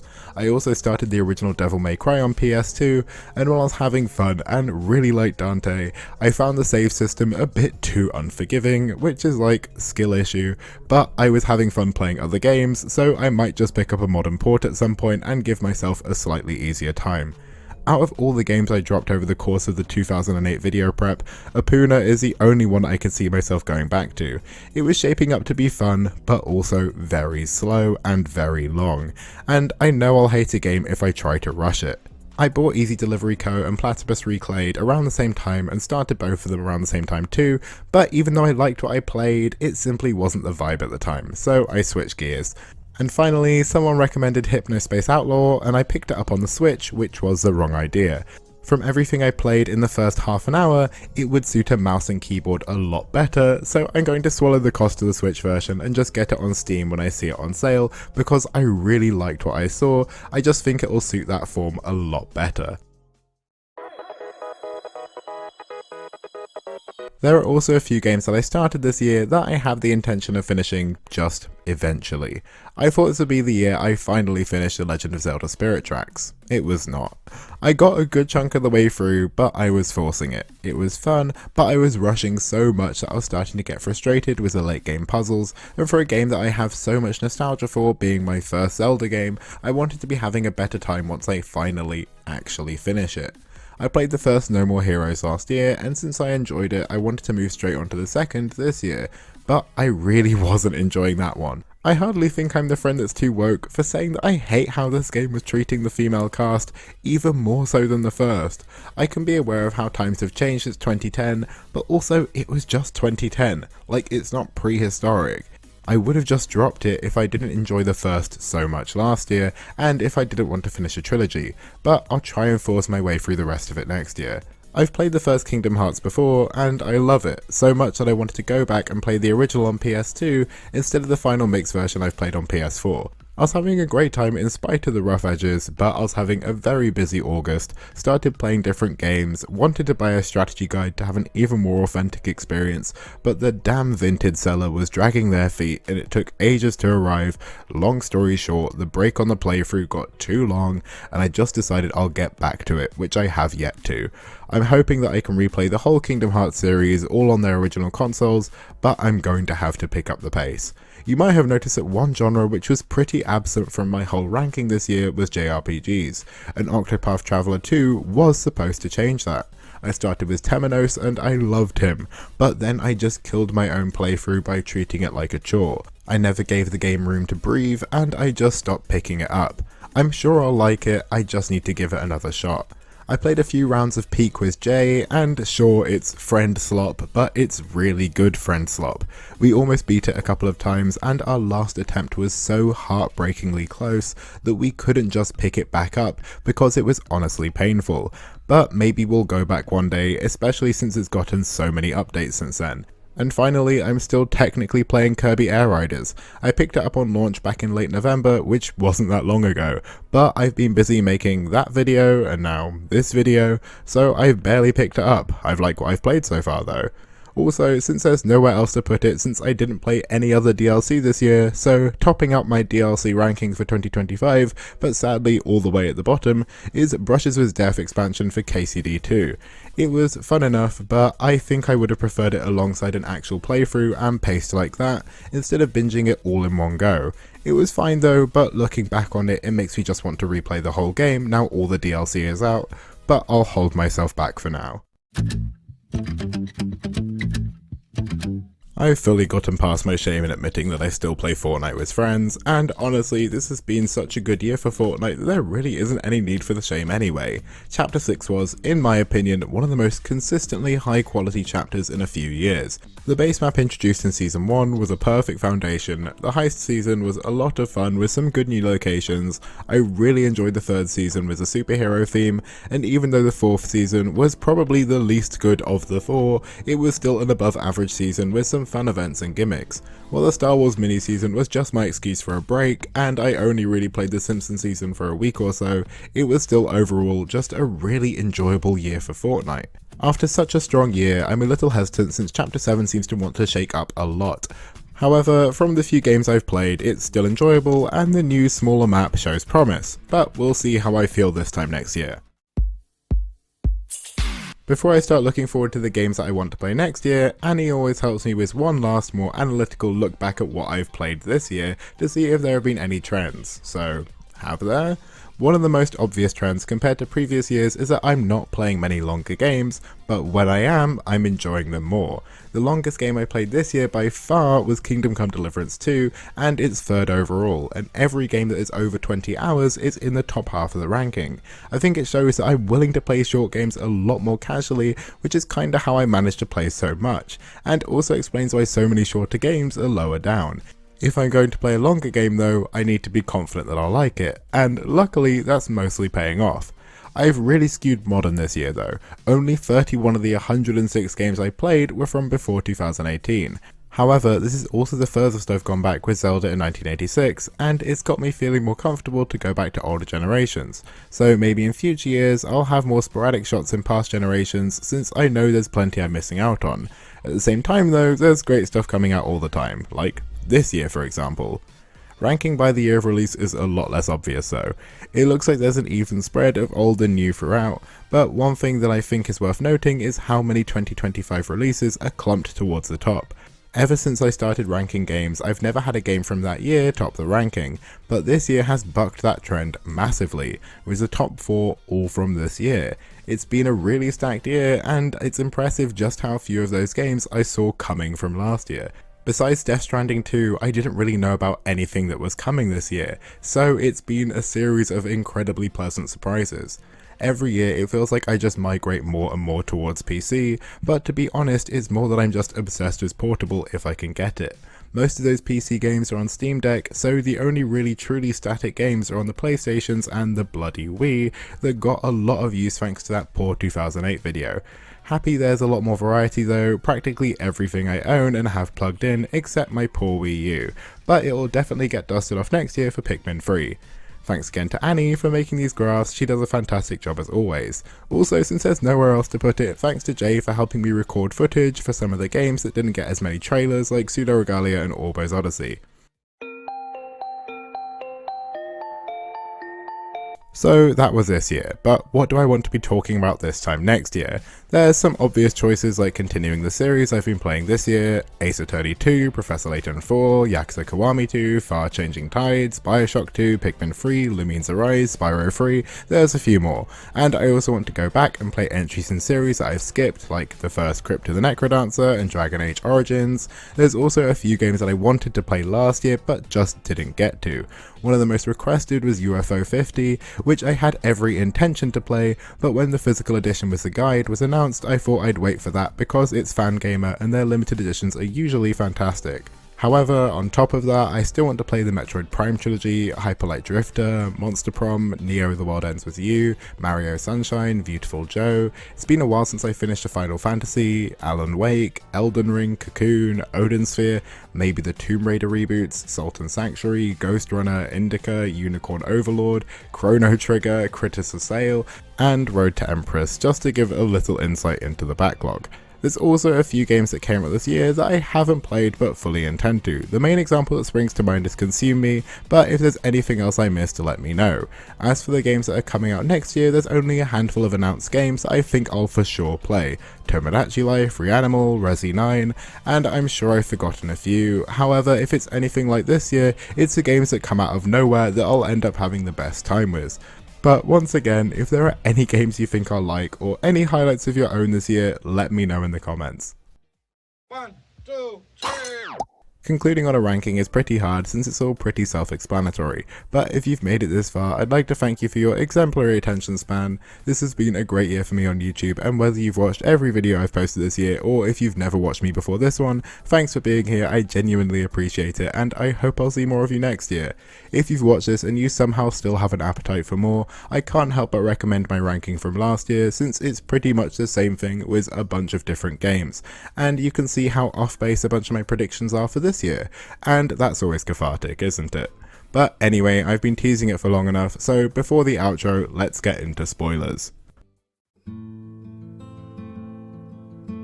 I didn't mean to be such a bad influence on Daniel, and maybe I should feel a bit bad about that, but I don't, because I think Life is Strange 2 has a slightly puritanical system of morals.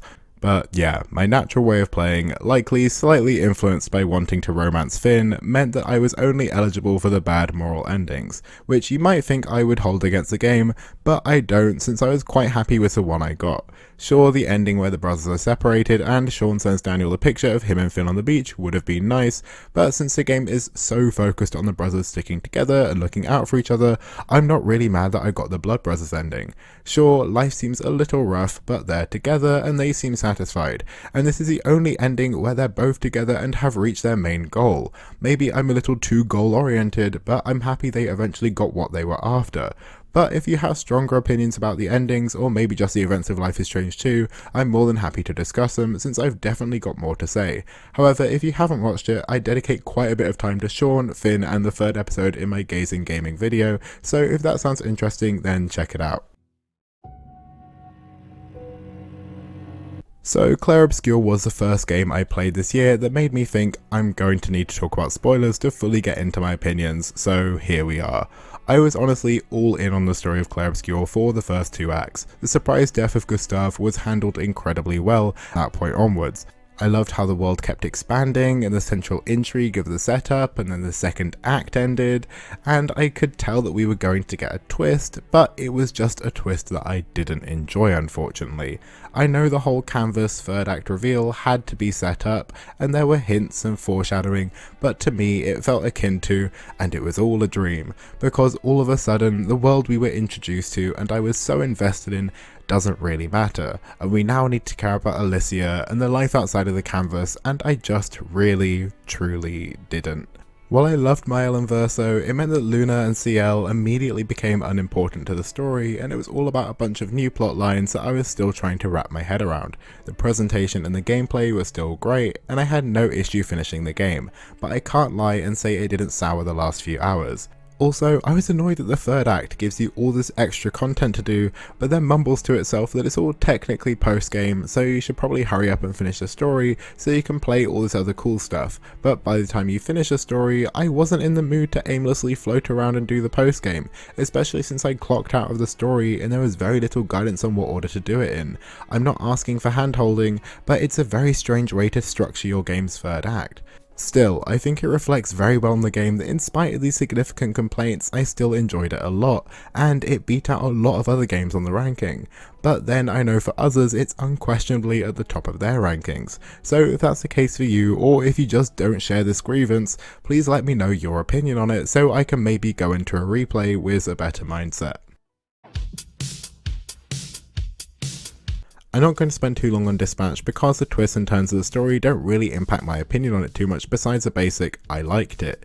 Yes, I wasn't tempted by either of the romances, but I know I'm not alone there. While playing it, I would have probably chosen Vizzy if I had to, but looking back on it and knowing what I know from social media and clips, I think I probably would have actually preferred Blazers. However, I wish the choice was between Flambe and Waterboy, but I can dream. But yeah, with choices, I cut Sonar instead of Coop. I know Sonar is the more popular character, so maybe I was just being a contrarian, but I did like her personality more, and she was more of a reliable team member too. From what I've seen, maybe she suited being a villain better, but I did love seeing how pathetic of a villain Sonar was.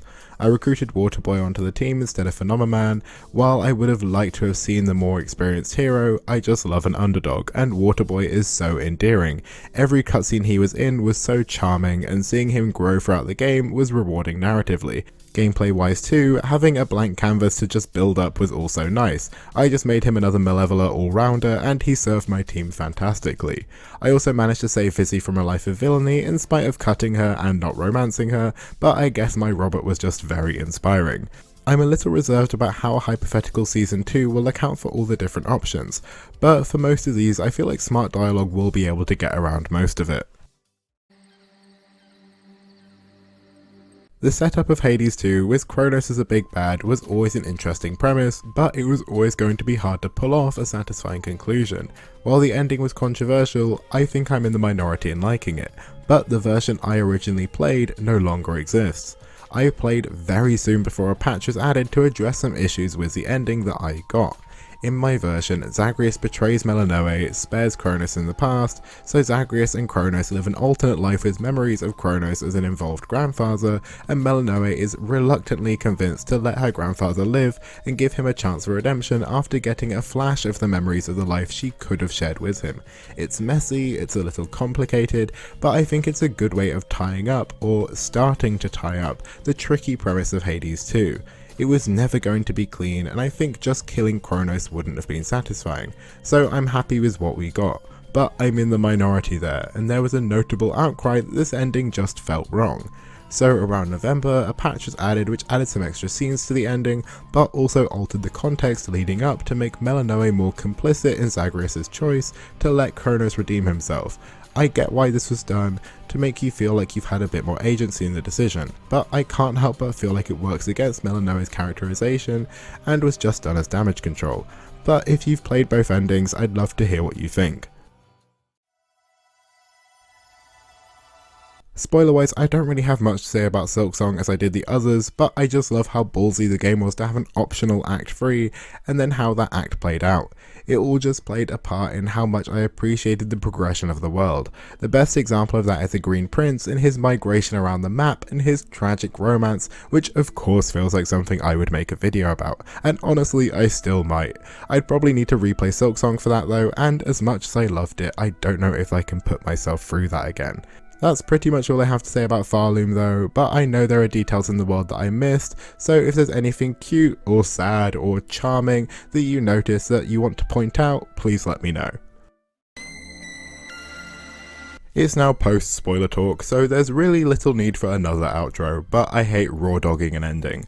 If you're here, I can imagine you either really care about Silksong, can't reach your phone, or just love squeezing everything you can out of a video. One small thing I did forget to mention is that I'm not going to try and beat this amount of games next year. If anything, I'm going to actively try for lower. I enjoyed the longer games so much this year that I want to more intentionally go after fewer, longer games, if that makes sense. But that's pretty much it. Thanks for watching. If you enjoyed, subscribing would be fantastic, and hopefully see you next year.